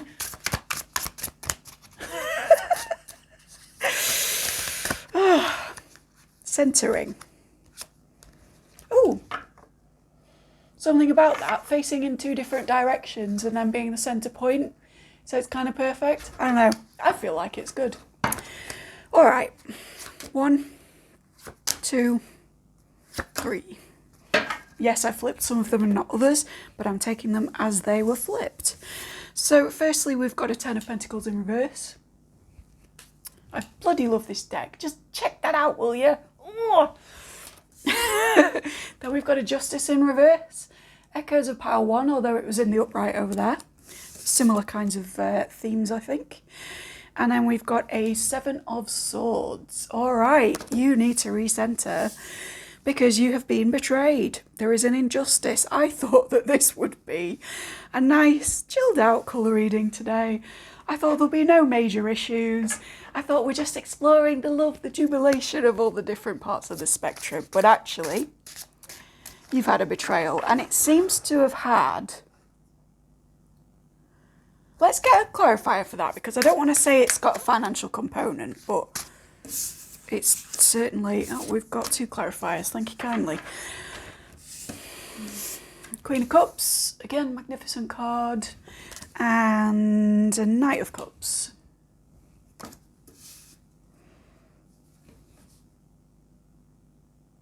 Well, for many of you, this is a relationship reading. There always seems to be one in these colour readings. Hi. If it's not, that's fine. It doesn't have to resonate as that. I'm reading for a great deal of people with a great deal of circumstances. So take things generally and go home with what hits and throw back what doesn't. But yeah, there's been an injustice, there's been a major betrayal here. It's taken you off your stability. It's made you unable to concentrate on your money or career, which is why I got this Pentacles energy. So it's not necessarily that it directly affected your finances. For some of you it might have, but I think this is more speaking to the fact that like you were planning for the future, long term, and something has happened that has completely derailed those plans. What I'm noticing in particular with this deck is that both the Knight and the Queen of Cups are drinking in response to this. So if it is a relationship thing, just watch that you're not responding to the whole situation by getting drunk. Whether or not the other party involved is, I don't think that's going to be a healthy one. But there's also something about imbibing a truth with that. There's something about taking medicine. Again, echoes of pile one in a sort of different way, but it's like there needs to be acceptance that this was an injustice, because the only major turning up is justice reversed, but in this particular deck it's very like Libran. It's literally the figure with the scales and the sword, which it's not in all tarot decks. So that's this kind of archetypal sense of imbalance, injustice, weighing up of two opposite sides of an agreement or an argument, or an agreement or an argument or a debate is what I meant to say. And I think maybe you acknowledged that there was shadiness involved because of that 7. But I want to say that you don't necessarily think that it was intentional, or you don't want to call it a grand injustice because you're very nice, or because you sort of see other people as struggling along. There's an echo between the justice figure and the person in the Ten of Pentacles card as well. And there's a sense of family being involved, particularly brothers. I don't know where that comes in. Hit me up down below if it resonates. I always like the confirmation. But it's kind of... could be sisters, actually. But it's... hold up. Right. I get it now. I'm going to show you that in the upright again, just to be clear. But it is in reverse. Part of the injustice of this is that this isn't the situation, but this led to it, right? 2 people have been talking about you behind your back. These could be siblings, very likely, or just people that are sort of as close as siblings, if that doesn't hit home. But for the vast majority of you, this was a partnership and 2 siblings were talking about the way that it was going to go. And then one of them decided to do something sneaky, something underhanded, maybe something to end it, maybe not, but certainly something that you didn't agree with at all. But you don't want to call that an injustice because you think that they were coming from the right place, their heart's in the right place, etc. Just checking I've still got my mic, sorry. I expected to sort of hit it then. And it's like, what I'm hearing is, even if the heart was in the right place, it was a shit thing to do. It was a crap thing to do, and it was an injustice. That's why the cards are expressing it that way. That's why Spirit is expressing it that way in my ear. Still shit, is what I'm hearing.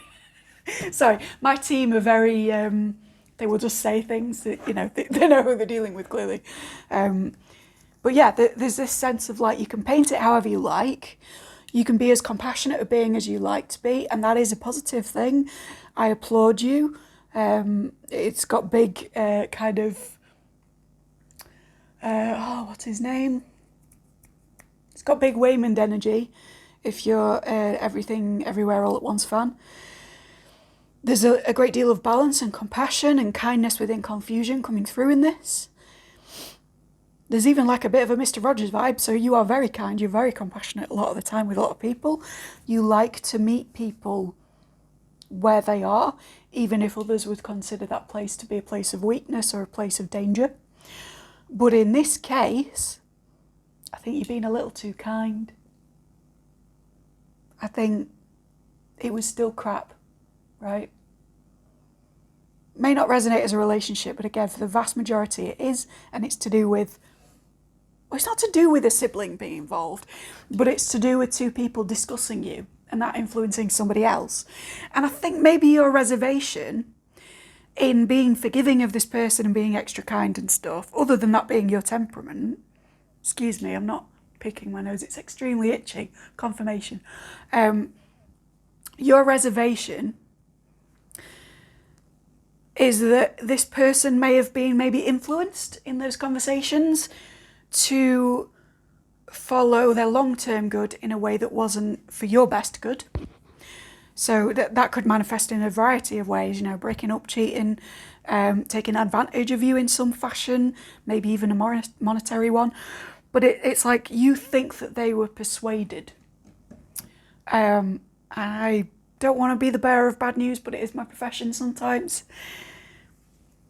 I think they were easily persuaded. I think that they were already in a position where they were prepared to behave the way that they have behaved when they spoke to another person about you.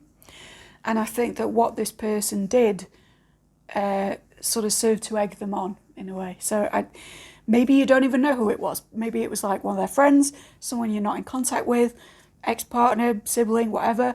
I'm strongly getting siblings for many of you, particularly brothers. But it's like they went to somebody about this and said, do you think it's kosher if I? And the other person, being eager to please them and being someone who loves them dearly, said, absolutely, that's fine in my book. And, you know, your person or the person we're reading about went ahead anyway. And I think even if this sibling, this friend, this partner, whatever, had discouraged them going down this path, the reason they had that conversation was to have somebody say it was okay. And I know that's tough to hear. But part of this thing is the Queen and the Knight are not on equal terms, right? It's not an out of league thing, but it's like they're not on the same playing field. They don't have the same kinds of duties. And I don't want to gender this to say you're the Knight or you're the Queen. I think it really could be that you're either. But you and this person that you feel has betrayed you, or that has betrayed you, sorry, it's not that you feel it, it's objectively happened, but you and this person are not on equal footing. You are not coming from the same place. You are not doing the same things with your life at the moment. And they went to somebody who was more on their wavelength about whether to fuck you over. And this other person said, yeah, I don't see why not. Sorry, I'm not laughing at the situation. I'm acknowledging that this is probably my pile as well. There is a sense as well that this person, there's like a preaching to the converted thing where like they chose that person so that it would be a yeah, do it.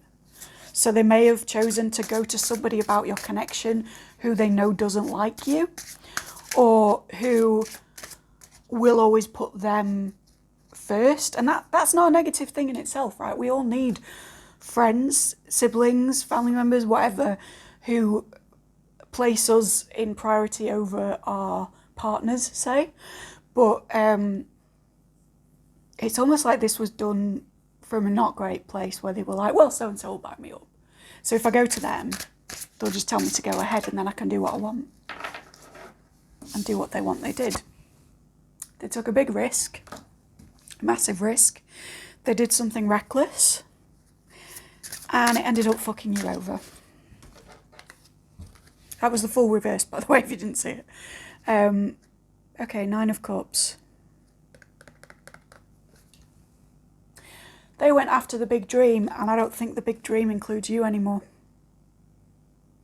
And I'm not saying that to be cruel.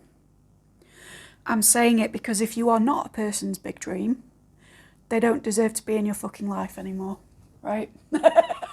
That may seem harsh, that may seem cold. Please let me finish. I am very Queen of Swords at the moment, that is my vibe, and this is a very swordsy colour. But if this is a relationship, having somebody decide that their best life doesn't involve you, I think is an indication that they're not your person. or they're not the person you thought they were, right?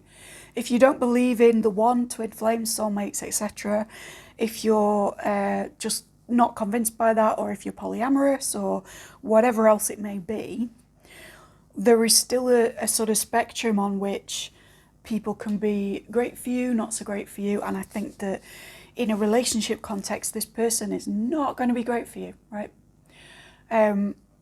If this isn't a relationship, but you're identifying with somebody betraying you, doing something underhanded, doing something sneaky, going behind your back, getting the approval of somebody else before they do that in order to sort of do it, then again, like, they followed their own dreams. And you might consider it cold of me to say that they shouldn't be in your life, but note that I'm not saying they shouldn't follow their dreams. I'm saying that if their dreams don't align with your best trajectory or your well-being or your welfare, they're probably not great to have around on a project, in a business collaboration, as a family member, as a friend, right? Any of these kinds of ways that we know or relate to people, whatever it is, this person made the decision to chase something that wasn't you. And I think, and I am hearing confirmation, it's not just you think, but I do think that is your sign that they're not meant to be in your life anymore. Or at least not right now, right? And if it is a relationship thing, don't go back with them later on. Jesus. I'm all for forgiveness, but I'm not for forgive and forget, right? If somebody treats you like shit, there are only a tiny amount of circumstances where I'd say it's ever okay to humour that again and just give them the opportunity again to treat you like shit, right? I'd say one of those things is if you know you're on a twin flame journey. And I don't mean if you've come across it on the internet and you like the sound of it and you've got a crush on somebody.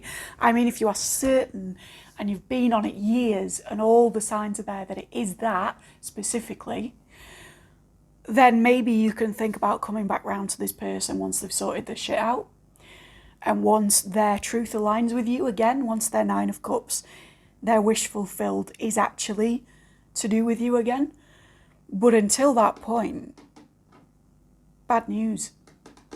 I wouldn't be humouring them. I wouldn't be entertaining the opportunity for them to devalue you.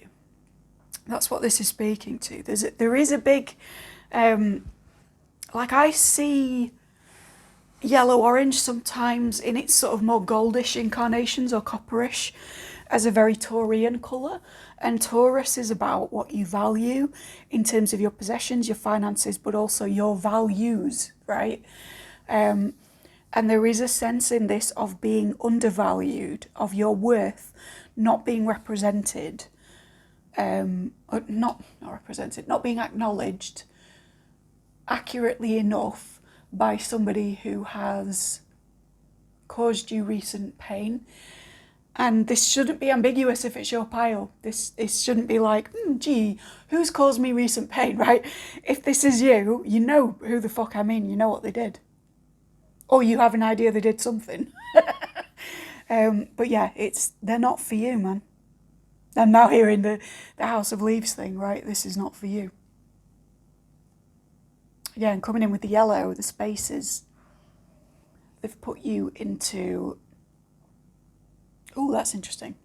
Okay, 2 seconds.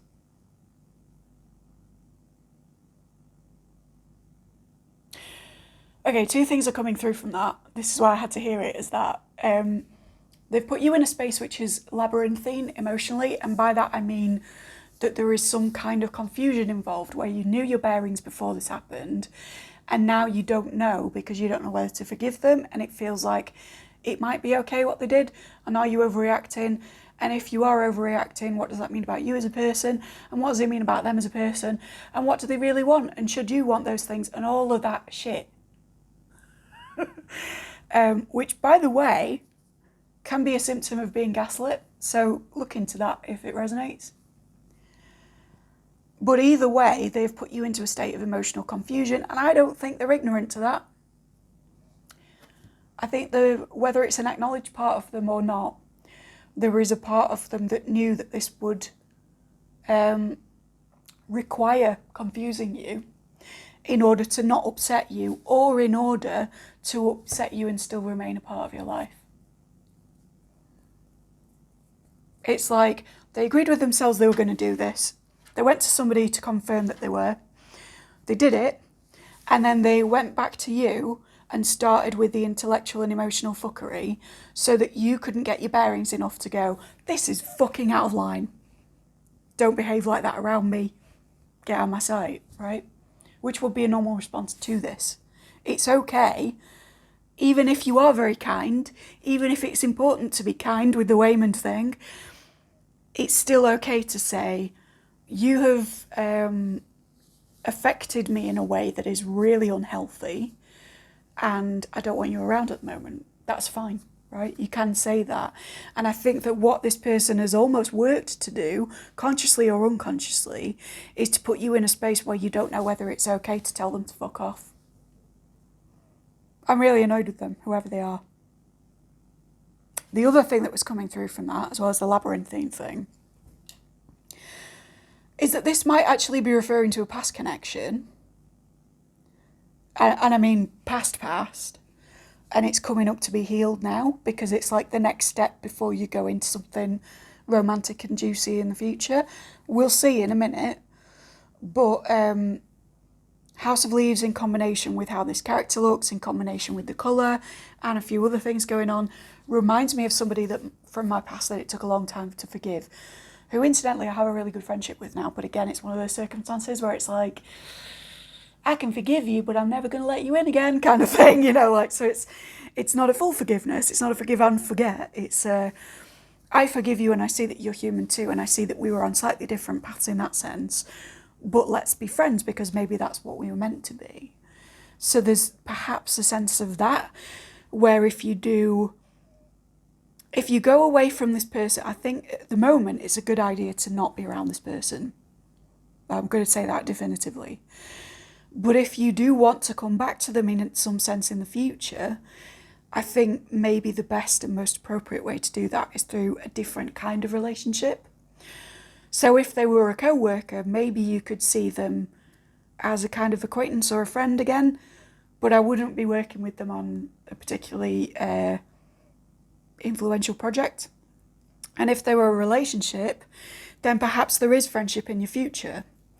But I certainly don't think it should be a sexual friendship, because those lines blur far too easily. And I think that it should be something that you come to after much consideration and when they've had time, frankly, to grow up. Because the full reversed is not a stable energy. It speaks to the madness within the colour yellow, the sort of instability, changeability, influence from parasitic elements, from the weird, in a not so good, not so spiritual sense. It speaks to just losing your shit for a while. And you can be compassionate about somebody going through those kinds of processes without inviting them to drag you through that journey and let it explode your life. They might be trying lots of new things. They might be trying on different hats. They might be unstable. They might have gone to somebody that is a source of stability for them about this. They may even have accused you of being unstable, because that's quite often what happens with gaslighting from people who are less stable. The first thing they'll call you is what they are, right? So note that. But it's like, no matter how much compassion you have for that situation, you're hearing from me because there needs to be an acknowledgement that it was still an injustice and you still need to take some space. And that's okay. And they were a full reverse. They were kind of a dick. And they are on a path at the moment where their brightest future isn't you. So even if that's devastating for you to hear, I think you need to decide what your bright future is. Where are you going? Fuck what this person's doing. They've got support, right? They could go to somebody already. I want you to make sure that you've got support. I want you to make sure that you're on your journey. This guy on the bike, right? That, for me, there's many symbols with bikes for me. Grew up around them, love them dearly, but one of them is being on a trajectory to something, knowing where you're going and going there at great speed. And I think that for you at the moment, that's more crucial to you than trying to figure out what this person was up to, because frankly, I don't think they fully knew. And I think that's why they could justify the way that they did it. Because they weren't awake to themselves. You may be the more sort of, not to say that in relationships there is always a more spiritual person at all. That's often you come to a person who is on the same level as you. But in this particular dynamic, I think that there was a spiritual person and a person who isn't spiritual whatsoever, no matter whether they carry the trappings of that. I think you've just... I think you're too kind of person to be able to say that you've outgrown somebody or that you're not travelling down the same path as someone. So it's almost like this has been presented to you to say, look, you weren't going to give this up. You weren't going to end this to go to the next opportunity, to follow your own dream. So what we did is give it up for you, right? What we did is end it. And by we, I mean, spirit, the universe, the world, life, whatever it is that you choose to believe in. Although if you came from power one, I strongly suspect you believe in spirit. You want to come out, don't you? You or you? This guy. Right, that's my 3. Wicked. We got a 6 of Swords. Bang on. Absolutely bang on. We got a Queen of Pentacles. Nice. Nice. Yeah. Ooh. And we got a Strength reversed. That's interesting. First thing to say with this Strength reversed, this person was not your source of strength. You may have thought that they were. May have felt like they were. Even on a even on a non-relationship level, this may have been somebody that you collaborated with, hung out with, I dare say took ideas from, and in that sense you kind of find yourself in a position of, but what am I without this person? Not the case. I think it's actually the other way around. But I don't think they're going to realise that yet because their head's not with us. It's not.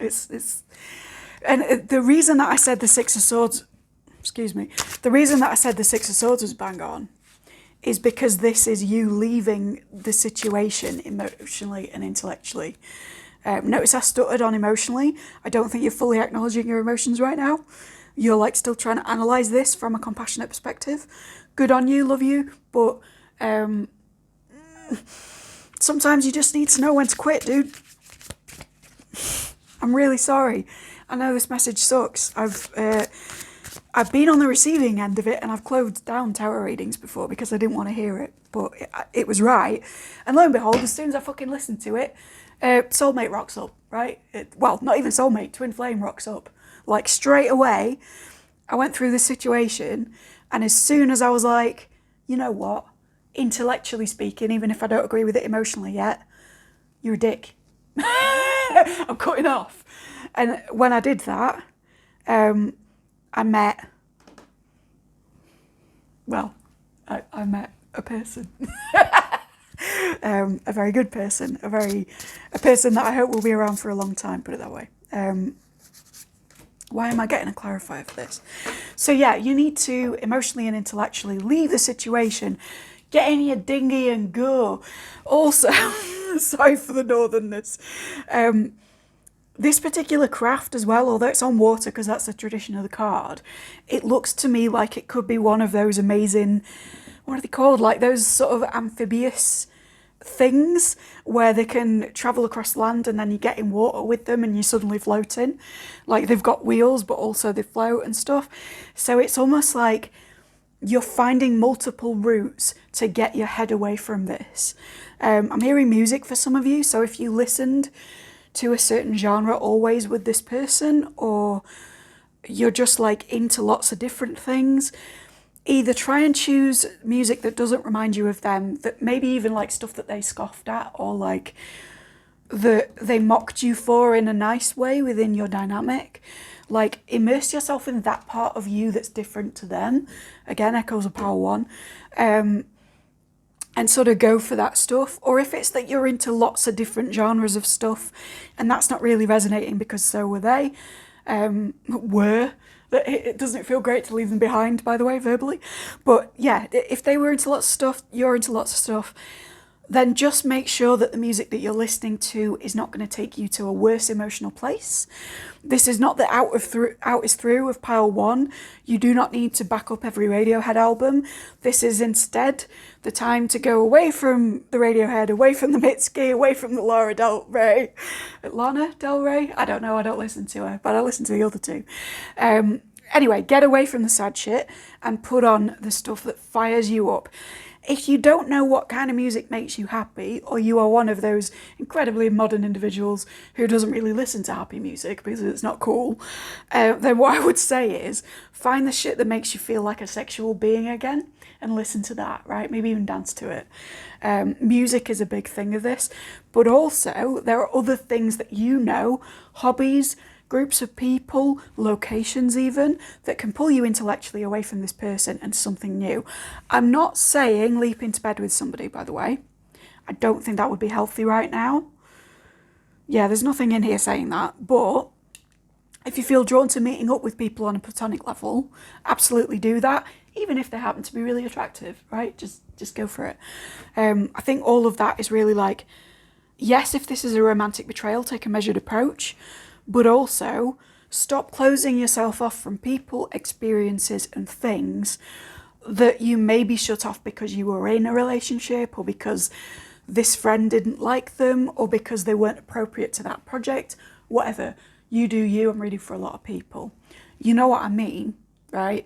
Go to the stuff that is about you, and go to the stuff that is a different vibe from whatever it is that you used to enjoy about this, from whatever you miss in the positive.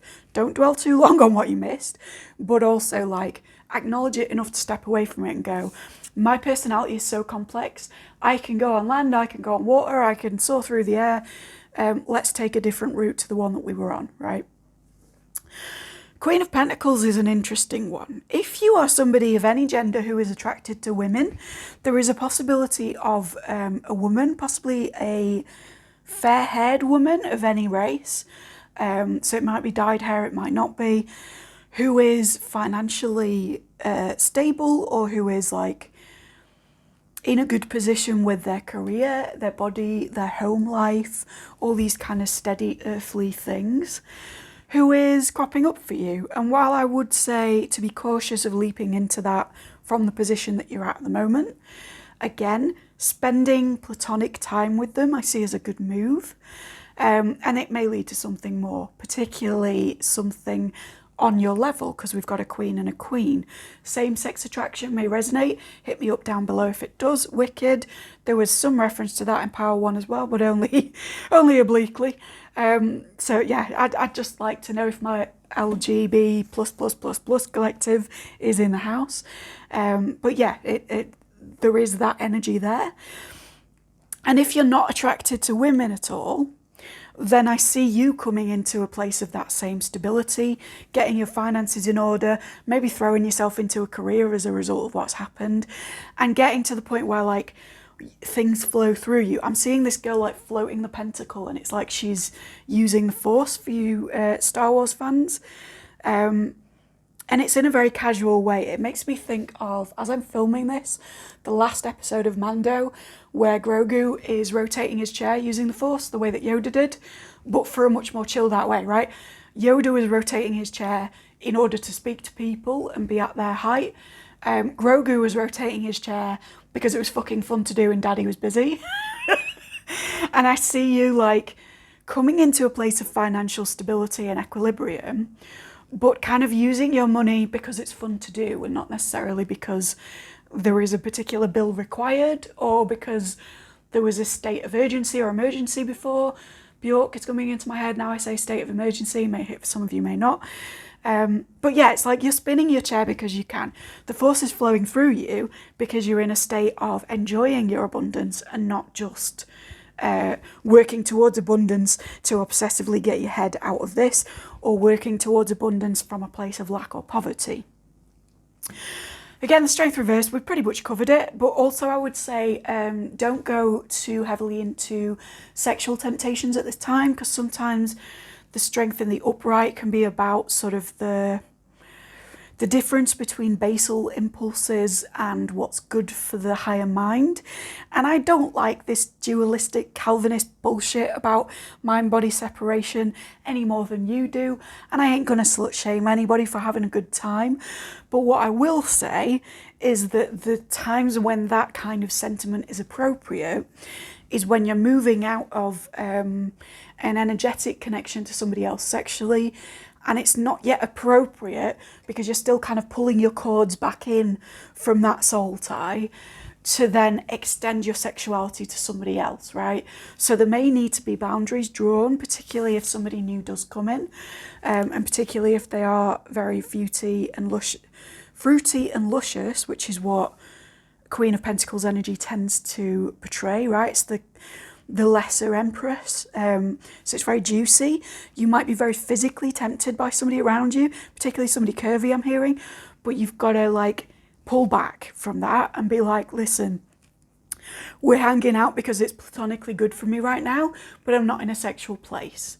And if that person doesn't understand that, then they're probably not your Queen of Pentacles, they're probably not for you. And if they do understand it, that's a great basis on which to then become sexual with someone when you're ready, because consent.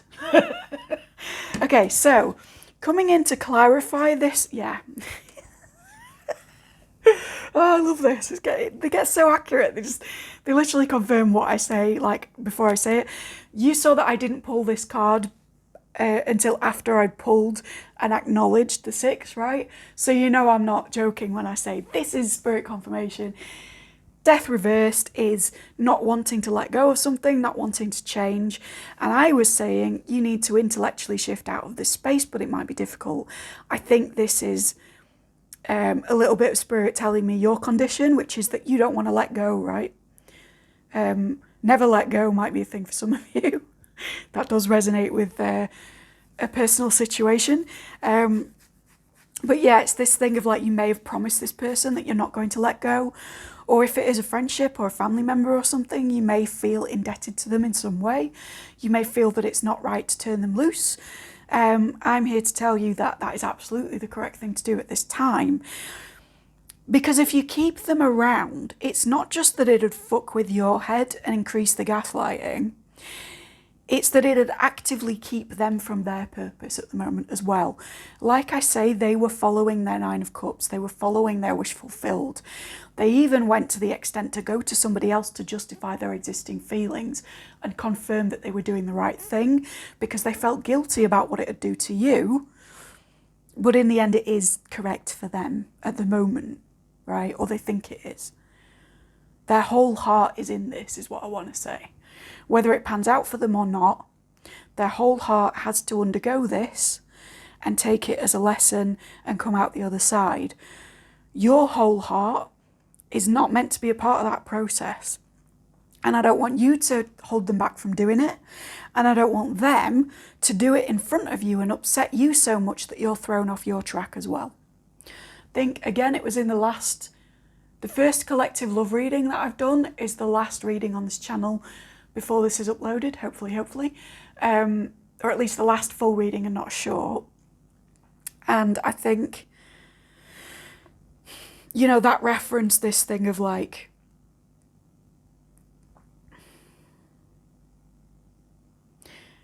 knowing what diverges you from your true will for the magicians here, or knowing what, I used the term in that reading, like, spending beyond your means or extending yourself or something like that. Remind me below what I said if you remember, but if you haven't checked out that reading, it might be relevant for you on some levels.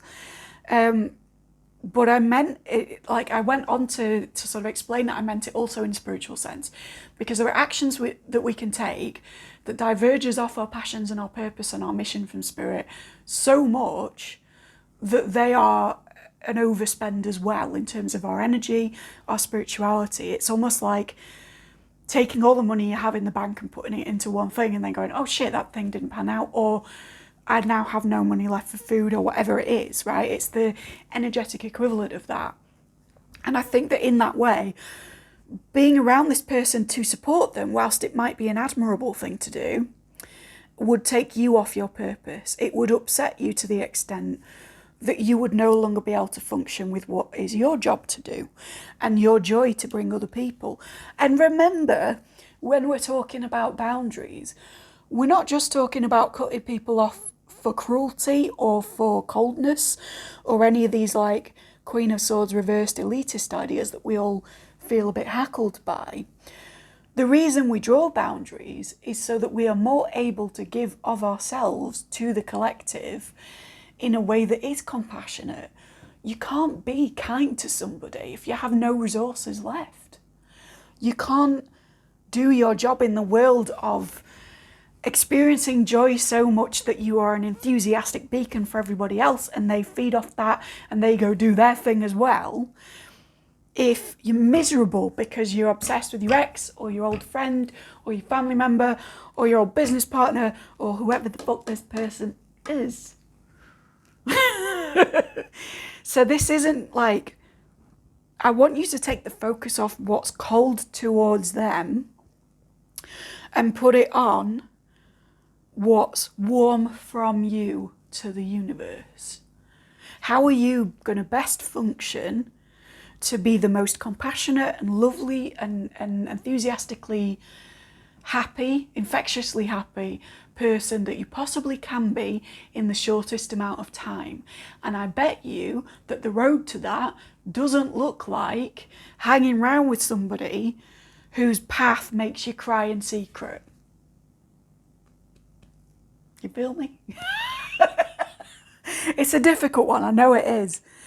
And I've certainly had people in my past that I didn't want to cut off, but I knew that if I carried on down that road, and if I didn't sort of distance at least a little bit, that one of us would end in tears, right? So I think it's a time to acknowledge that. And maybe that's why you had to hear me say this is an injustice, right? Because it's like almost giving you permission to move on. To what? What are we moving on to? What's next for you? Thank you. All right. Yep. And a third. One more. Only one. Thank you. That was very obvious. I like it when you do that. And bottom of the deck, in this deck facing two ways, because you're split, is Nine of Pentacles, which is being on your own, hold up, for a time, doing your own thing. Being on your purpose, getting your finances in order. Also luxuriating a little bit in your own presence, rather than being influenced by what other people like and dislike. Might resonate with the musical stuff, don't know. Okay, so we first have a Seven of Pentacles. Excellent. So that immediately up in the sort of straightforward future is time of reflection, right? Maybe even a time under the radar because this guy's in a cloak. So if it feels appropriate to come off social media or to make things more private, I would say that that's a really good move. Don't stalk a person. It never feels good once they've moved on, right? Even if they've only emotionally or intellectually moved on, you don't want to be checking up on them because that's still pulling back their energy, okay? If you're done with them, be done with them. Don't be done with them and maybe even go on a few dates and stuff, but then secretly check their Instagram at night because you're wondering whether they're further ahead in their journey than you are in yours. That, my friend, is pulling them back in. Ooh, we got a big one. Don't do it. and now I'm thinking of Wayne's World. Fish in, get the net. Yeah, don't let them fish you in at all, right? Be on your guard, be cloaked if you need to be absent if you need to be. I speak from experience, your real friends will understand. And probably they'll be in touch by other means, right? Then we've got the Four of Swords in reverse. So even though you're being reflective, we're not sleeping on this. We're not resting. We're not recuperating. We're not laying in a Radiohead wallow. As I said, some of you need to hear it twice. If you've been lying on the floor listening to the back catalogue of Tom York and Johnny Greenwood, then absolutely I applaud that as an activity generally, but not at the moment, darling. Not right now, not here with us. And then we have a 10 of Wands, which is a balancing of burden. I know that some of you will know it as the burden card of oh, too much to carry, overwhelm. But in this particular deck, they're carrying these bundles with ease. I'm also thinking of Zeppelin. So if you're a classic rock person and someone took the piss out of you, that's your thing. That's the thing to go back to musically. Anyway, but it does remind me of that Led Zeppelin album cover, right? With the sticks. With the sticks. You know what I mean. Yeah, it's like this person, yes, they're carrying 10 wands, but they look lightweight, they look manageable, they're fanning out in all directions, meaning that this person could move in any way that they choose. This person is also in a cloak, but they've pulled their hood down, right? So they've uncloaked from life and they're ready to emerge back into the collective in a sort of strong and powerful position of ease. And I think that this sort of speaks to the Four of Swords in reverse, because it's like, you're not in burden, you're not in a grief period. There is reflection upon this, but actually, the overall thing I'm getting from these three together is you dodged a bullet. You dodged a bullet. So I don't know whether this person has a habit of doing these things, or they just do sort of lesser betrayals or they're just not genuine with themselves if betrayal doesn't hit. And they tend to go to other people to say, I'm doing this right, aren't I? You agree with me? So-and-so's a dickhead, right? And then they know that those people will go, yeah. And those people probably don't have all of the information, right? To be able to go, yeah. And it's something that's regular for them. And I think that you've dodged a bullet in avoiding that for yourself again and again. Because take a jaunt with me for a moment along the path where you stay around this person if it is romantic. 10 years down the line, you come up against a major problem. And I mean major, the kind that, marriages or long-term partnerships go through as a process of life happening in regularity. Does this person then go to somebody else who will agree with them to justify another fucked up action? Do you wait for them to do that, knowing that you're going to be compassionate whatever they do? No. Let them fuck off and heal. Or better yet, let them fuck off altogether and you go towards something that's better for you. Sorry, I'm aware that I'm probably not looking at the camera as I say this because I'm looking at the thing to make sure I'm on camera. You let them fuck off, right? Okay, now we've had the eye contact from your esoteric auntie. I think we've come to a conclusion on that, right?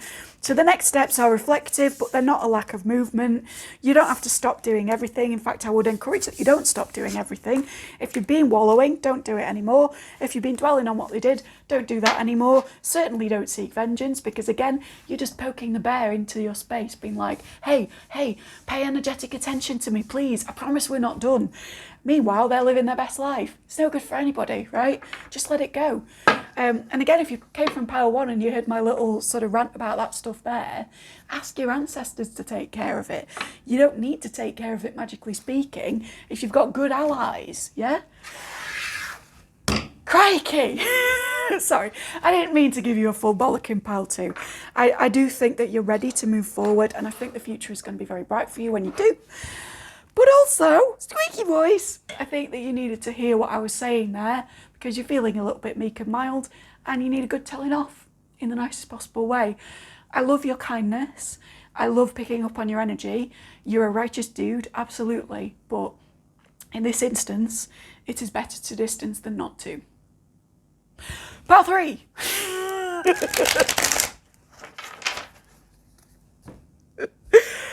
Wah! Without further ado, pile 3, concept. By the way, if you lingered from the other two piles, thank you kindly. I do appreciate the viewing time. And also, I do that on videos so often. I'll like pick a pile and I'll be like, I'm absolutely sure I'm a pile 2 and that pile 3 is nowhere near right for me. And then when pile 2 finishes, I'll be washing up or doing whatever and I'll just carry on. And actually it'll be like, oh yeah, I was meant to hear pile 3, but egoically I would never have chosen it. So maybe I'm partly telling you that story because if you picked pile 3, you also picked another pile. So go to the other one you felt drawn to, I guess. Concept. This is a much nicer energy already. By nice, I don't mean you're a better person. I just mean that it's happier. She says tentatively, not knowing what the cards hold. Okay, so we have an 8 of Cups. This may be a follow-on of the story of pile 2. Let's wait and see. This may be your future bit if you weren't happy with what I already gave you. 6 of Pentacles looks like Temperance. Excuse me. Temperance. Lovely. Absolutely adore that card. Can we just dwell on that for a second? How beautifully put together is that? I really hope it's in focus, and I do apologise if not. But the information's good either way. What do you want? And a 3 of Wands, or rods in this deck. Okay, so this could indeed be where pile 2 goes after pile 2 has accepted their fate. You have emotionally distanced from a certain, well, I want to say concept because that's the key word. You've reached a point of equilibrium or of give and take, but there's also like a charity thing in here. More on that in a moment. Yeah, there's 2 cards that are about balance or issues of balance. What do I want to say about this? It's not a Libran relationship vibe like the time we got the scales. That time we got the scales, remember? No, in the last pile, they had a very Libran kind of interpretation of the 6 and the scales. With this, it's less about like Libra in relation to 7th house. If you don't speak astrology, I will make sense in a minute. It's more about confirmation. It's more about, sorry, I hiccup when I'm confirming. Sorry, if I seem all over the place, it's because your energy is so different and you might be somebody who's like, I dare say like neurodivergent or just into lots of different ideas at the moment because Spirit is taking me on so many different tangents and I'm just trying to put it all together and speak.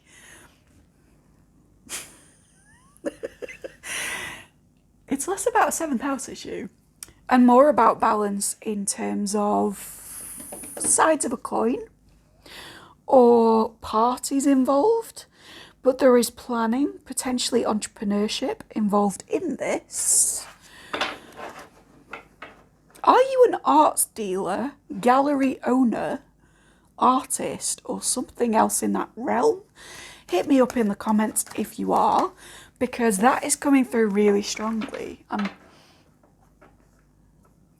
Obviously, concept is related to conceptual art, but also there's a sense of balancing the tastes of others in a monetary way here, as well as balancing different arguments in a way that is communicatively coherent. And that, to me, says a gallery space. So if you're not currently in or working for one, but you have a history with any of that, or you've been contemplating going down that road, this is your confirmation moment to say, yeah.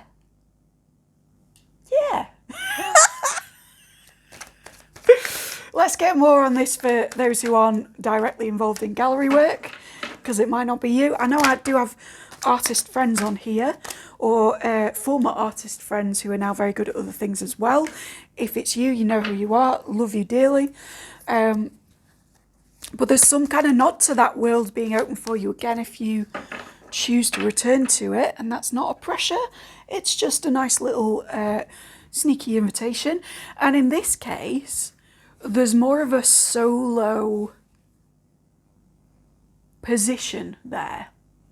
So whether it's that you'd be promoted to be the head of something, or whether you are an artist and you would want to go solo and promote yourself rather than hiring externals, or whether it's like something in between, but you just don't want to work in a group anymore. If you're going back to it, you wouldn't have to. Let's read for everybody else. We got a Hierophant. We got a Knight of Cups. So for some of you, it's a love reading as well. Like I say, you may have come from pile 2, and this is your like immediate future, which involves commitment and a romantic offering after you've emotionally walked away from something. Excuse me, more confirmation hiccups. Definitely, if you got the lying on the floor listening to Tom York reference in the last one, this is a promise of good things are going to come when you stop fucking doing that. But it might not be for everyone. This may not be a love reading. It's not looking like one so far, honestly. Queen of Pentacles in the upright. Very nice, very nice. So again, speaks to the idea of solopreneurship. I hate that term, but it does. Speaks to the idea of being in charge of your own money, well-being in terms of stability, in terms of home, just being like really independent fiscally, but in a sense where an equal amount is going out to coming in. So it's not like rolling in money because it's tempered by the 6, but it's very much like doing okay, keeping afloat. If you're in a business to do with the arts and to do with concept art in particular, this is going to stay afloat, but it may stay afloat rather than make you rich, if you feel me. Like, it may. It will absolutely tick over, and there'll be enough to pay everybody, and there'll be enough to have a little extra on the side, but it's not speaking to me of billionaire. It's just saying, like, yes, this institution will uphold, right? Museums are coming up as well. I'm hearing some of you wanted me to say museum when we did the antique pile, and you didn't go what you wanted there, so you're coming here now. But you might work in a museum or run a museum, or you're something to do with funding for one as well, because, that was what I wanted to say. This particular card as well is speaking about charity, and I don't just mean giving and taking as in like the traditional Smith Waite sort of image. I mean, many of you work in something I used to do actually, where you allocate funding for a particular charity, or you apply for funds, or you do some kind of fundraising, or public awareness that brings money into a certain cause or institution or charity, right? So if that's you, this is your confirmation that you're in the right spot. And again, I think this is an indication that things will turn over. I think you may have had disappointment in that field in the past because of the 8, but I think you walked away from the disappointment of it. You objectively realised that being disappointed doesn't speak to the industry itself necessarily. It was just that was a bad time, a bad deal, whatever, or that, you know, those particular people fell through to work with. But that doesn't speak to the stability of your position or the institution or charity or whatever's position generally, right? It was shit. I'm sorry it happened to you. I'm sorry that you didn't get the funding you needed, or stuff was allocated where it shouldn't be, or whatever it was.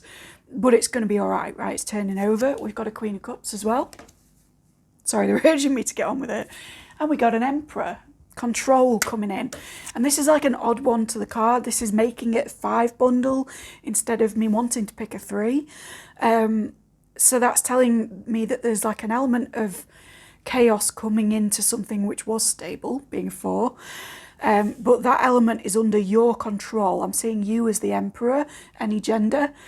And again, with the Temperance and the Hierophant being your other majors, there's very much like a sense of this thing and this thing, and they're in perfect balance. What's that quote? Perfectly balanced as all things should be. I sort of regret that I clicked when I said that.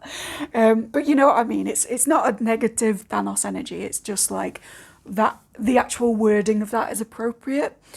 Things are where they should be. Things are in balance. The concept is steady. That's what I want to say.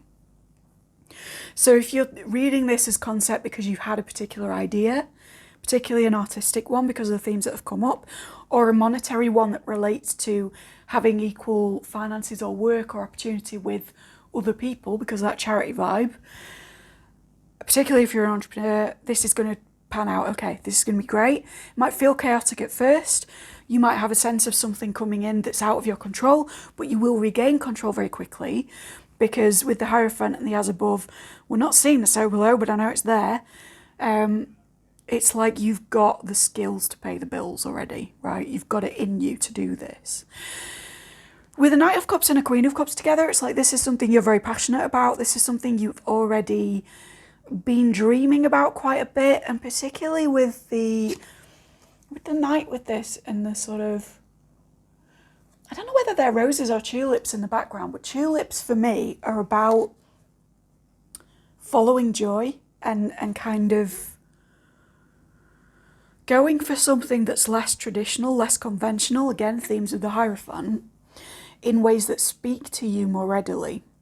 I think of tulips being less of a traditional flower, where I'm from anyway, but the colour being often brighter, more vivid, more speaking to the soul than when we look at things like roses or lilies that are, you know, what you get, I guess.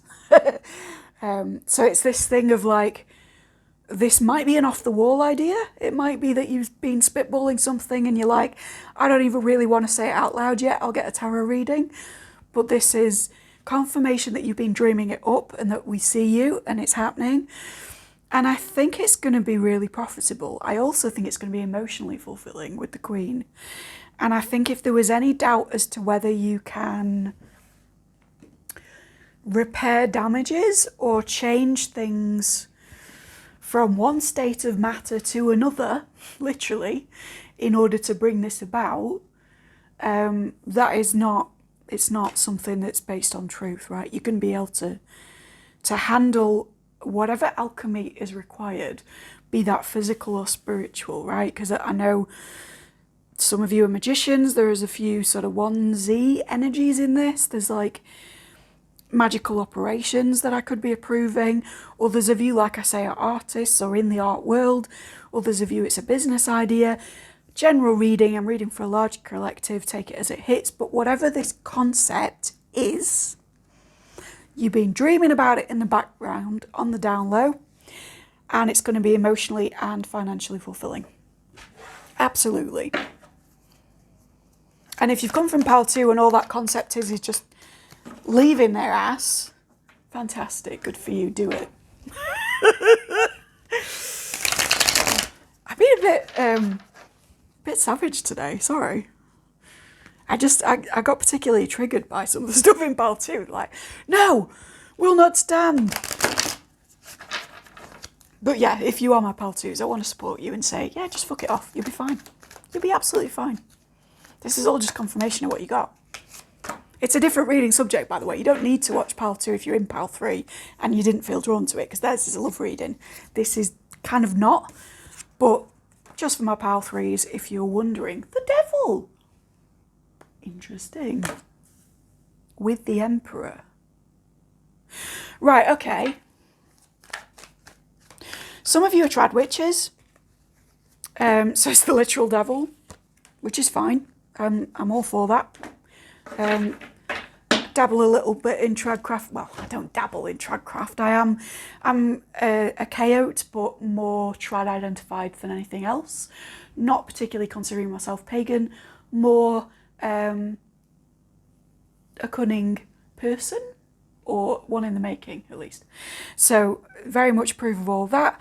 Doesn't mean I'm a devil worshipper if you're a Christian watching this, but what I will say is like that is what's coming out to me, particularly because of the naked people as well. So it's like, if you were looking to do anything tradcrafty or indigenous to your area, and that's the thing you're testing out, fantastic, you will have full control, you'll be an Emperor energy, the fire vibe, the Aryan vibe is all going well with this, do it.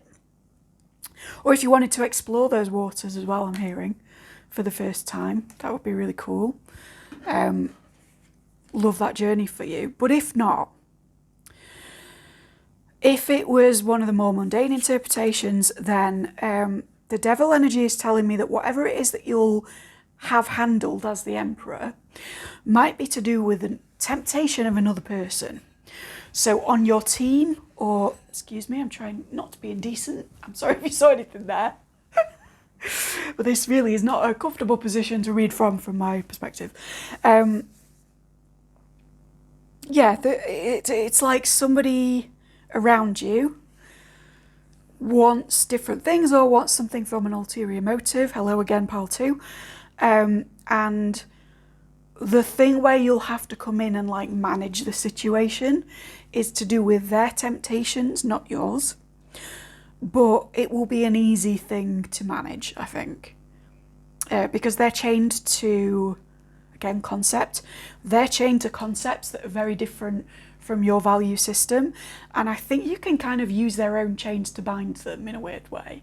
So if this person is tempted and you feel that their motive, for instance, is appearing like a certain kind of person to others, then a good way to deal with it professionally or whatever would be to frame them as exactly what it is that you think they seek and applaud them on being just that kind of person, whether or not they actually are. And say, you know, and as a person who is XYZ, as they want to be, I think it would be great if we handle it this way. Or, you know, sort of, for some of you, I'm even hearing like a challenge of reputation. So if they want to be seen, this is really specific, so I'm sorry if it doesn't resonate for everyone, but if they want to be seen a certain way by the group and they're trying to like, they're tempted to do something off because they're trying to come across as what they said they were, a good way to handle that in your emperor energy is to take them in front of that same group that they're trying to impress and to say, this is my wonderful professional, what's the word? Colleague. This is my wonderful colleague over here who is XYZ that they want to portray. Or this is my wonderful friend, or this is my wonderful ex-partner or partner or whatever. And as this kind of a person, which you all know, even if they don't, even if they're not convinced yet, but, you know, working on this, what this person wants, as this kind of a person, they will absolutely do this thing that I want them to do. And they will find it very difficult to not come across as a hypocrite because they've kind of walked into the trap that they've already set for themselves. If that's your situation, please let me know down below, and like, if it resonates, like comment and tell me how, because I know it's really specific. But part of what's coming through here is that you can use what somebody is seeking to frame them in a certain way that means you get your professional, emotional, personal, intellectual, or social needs met without actually having to tell them no. Or without having to put your foot down in like a punitive manner, is what I want to say. I'm not saying like be manipulative, but what I am saying is that some people set their own trap. And if you want to handle it quickly and without any uproar or ostentation from them if they're feeling a bit volatile or tempted, one of the best ways to do that is to say yes and use that for your own agenda. Works amazingly well. Let me know if you've tried it. Okay, so then with the Page of Pentacles alongside the Five of Pentacles, there is a fear here from somebody under you, by you, accompanying you, very potentially somebody younger, or if you are in a position of authority professionally, it could be an employee or something like that. But somebody less mature than you emotionally, shall we say, who is a little bit worried that this whole thing is not going to work, or a little bit worried that they won't work well with it, that they'll be left out, hate to say it, left out in the cold. Whap, whap, whap. Typical Five of Pentacles interpretation, but they are a bit scared of that, and I think the best way to reassure them is to acknowledge their feelings swiftly and point out that we're in a process of baby steps towards something bigger. Because we have the Three of Swords, a heartbreak, a grief, a temporary setback, a feeling of worry. With the Eight of Wands, quick communication from you. With the Eight of Pentacles, mastery, right?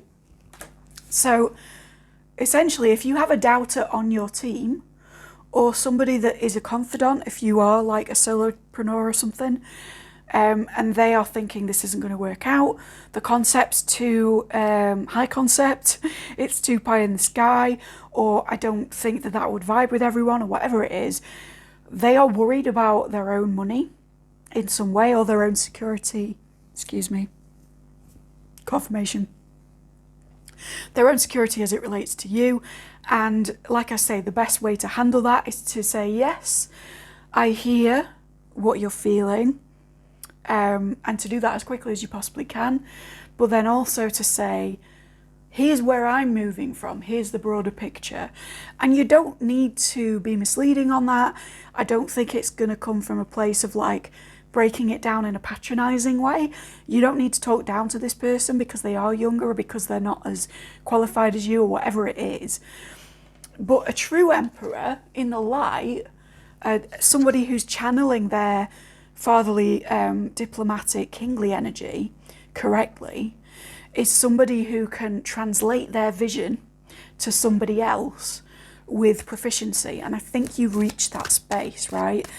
With the Hierophant coming in, there's an importance in this reading to stay committed to the concept, to stick with it, right? So if you've been floating the idea of doing something for a long time and you just don't know, this is your confirmation reading of yes, do it, but also don't come to somebody to tell you to do it anymore, right? Just know that it's part of your journey.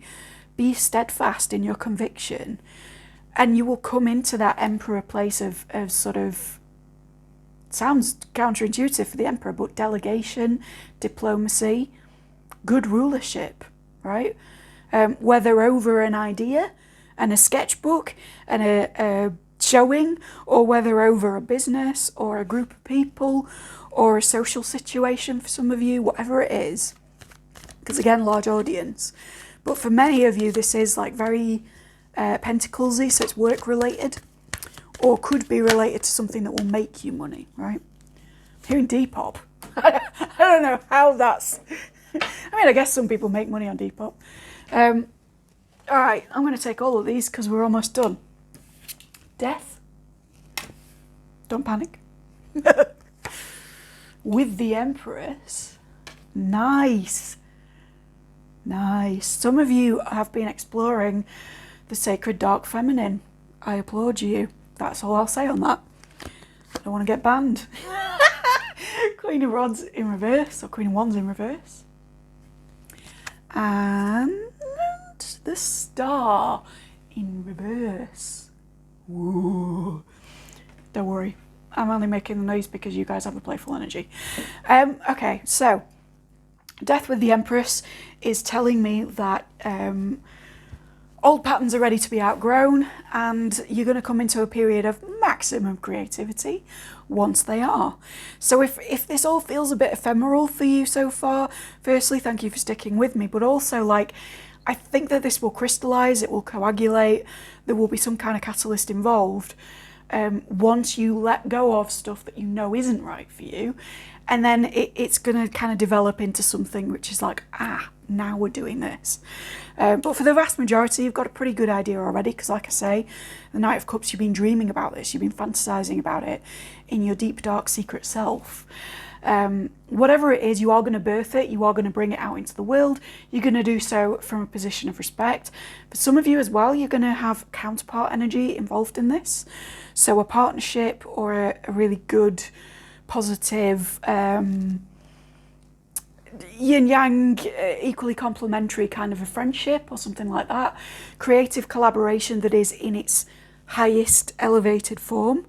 But again, it can be like a life partnership in a romantic sense. There's something like that playing into all of this here. And then Queen of Wands in reverse with the Star in reversed. Your final thing is a bit of a caution. and I don't want to put a dampener on this by saying that, because it's really positive reading throughout. But your idea needs to be the star. You might not be. And I'm saying that as I'm like off camera without realizing it. So again, the focus was taken off me. The focus is the reading, right? It's this same idea of like the thing that you're working on is not necessarily going to be, I don't want to say it's not going to bring you fame or fortune or whatever it is that you require. What I do want to say is that it's not about you. And I don't think I need to assure you of that. I think you already know that this concept is like bigger than you are, right? You're putting your 10x hours into it. It's more that I need to tell you that in the initial stages of this, you may not get the accolades that you hoped for, or indeed some of the people around you, particularly those who are very tempted by egoic issues, may get some of the credit to an extent that is not proportionate. And as I say that, in like what is late winter, beginning spring, a tiny fruit fly is crawling across the reading. I don't know whether that's in focus or not, but flies to me are a kind of negative energy or a psychic vampirism. It's like, you know, John Coffey kind of opening his mouth and all the flies of the not so great energy coming out. Sorry, little guy. It's not an offensive thing to you. He's disappeared. Where's he gone? Was he even real to begin with? Who knows, but the message is there.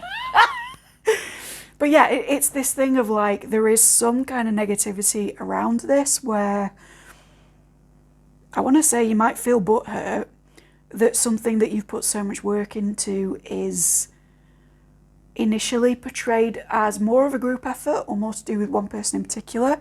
But like I say, the way to deal with that is to say yes. And this wonderful person who thought of everything is now going to make the next move that I want to make publicly with you all, aren't you, person? And just kind of watch what they do.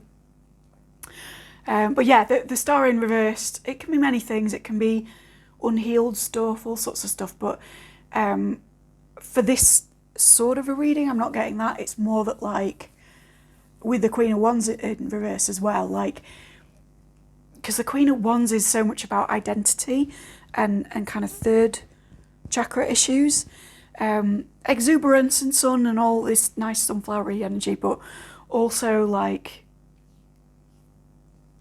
self-expression and being recognised on the basis of self. And I do think like you might not get the credit as you initially. Is that going to be a permanent thing? Seven of Swords. No, it's a temporary energy because it's minor, and it's to do with this sneaky bugger. Right, so whoever is tempted within this dynamic, whether they're tempted by egoic recognition, by fame, by the approval of others, by the opportunity to appear as the kind of person that they are resolutely not, it's their kind of sneakiness that's going to take some of the credit or some of the limelight or some of the attention even of employees, etc., off you for a time, but it's not going to last. So don't worry about it. That's why it's come up in the last bit of the reading. The concept is great. Your ideas are flowing. I don't think I even need to speak to you intellectually because there's barely any swords in this. I think you have something in mind, and that's why there's an absence of a suit. But what you need to know from me is that that is going to come together, and to begin that process now, and to emotionally start to resonate with it, be prepared for the future and what's going to come up, but also be prepared for success, particularly financial success with it, and essentially ready to dip your toe into those waters. Four of Pentacles, I didn't even talk about, I don't think, but there's a reason I'm coming back to it now instead. This can be about, this can be about piracy. So for some of you, if you're, if we're speaking about an intellectual property or a conceptual piece of work or an art piece, be very careful that you mark it as yours before you put it out there, and that you take correct precautions to guard against piracy. But the other sort of thing with this Four of Pentacles that I'm getting is keeping resources to yourself, scooping up lots of different pockets of money from different things into one project. So that might be how you fund it, or it might be like a Kickstarted or Patreon type thing. But there's also a sense that if there's lots of different factions to an existing business, like a museum, like a gallery, there needs to be some sense in which you pull those things together from a fiscal point of view.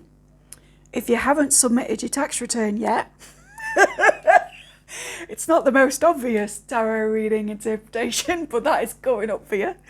But if not, and if there's like a sort of accountancy issue somewhere, look at what you've got in every department.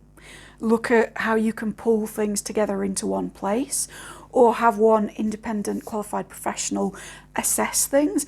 Also, if there is any sneakiness going on of a monetary nature, maybe even somebody sort of taking a penny here, a penny there. I don't want to accuse anyone of that outright, but if you already know that there might be something like that going down, the way to resolve that is to get somebody in to look at where everything's coming and going to and from. And the other thing I want to say about that is that it is not your responsibility unless you are self-employed. So be mindful of not just like becoming the chairperson of this, when you could delegate that to somebody else and instead concentrate on being the authority figure, the emperor, right? But all in all, the concept is great. It's going to go well. I should have said this for previous piles, but like if you like, subscribe if you want to see more similar kind of stuff. And yeah, I will catch you in the next one, pile 3. Take care.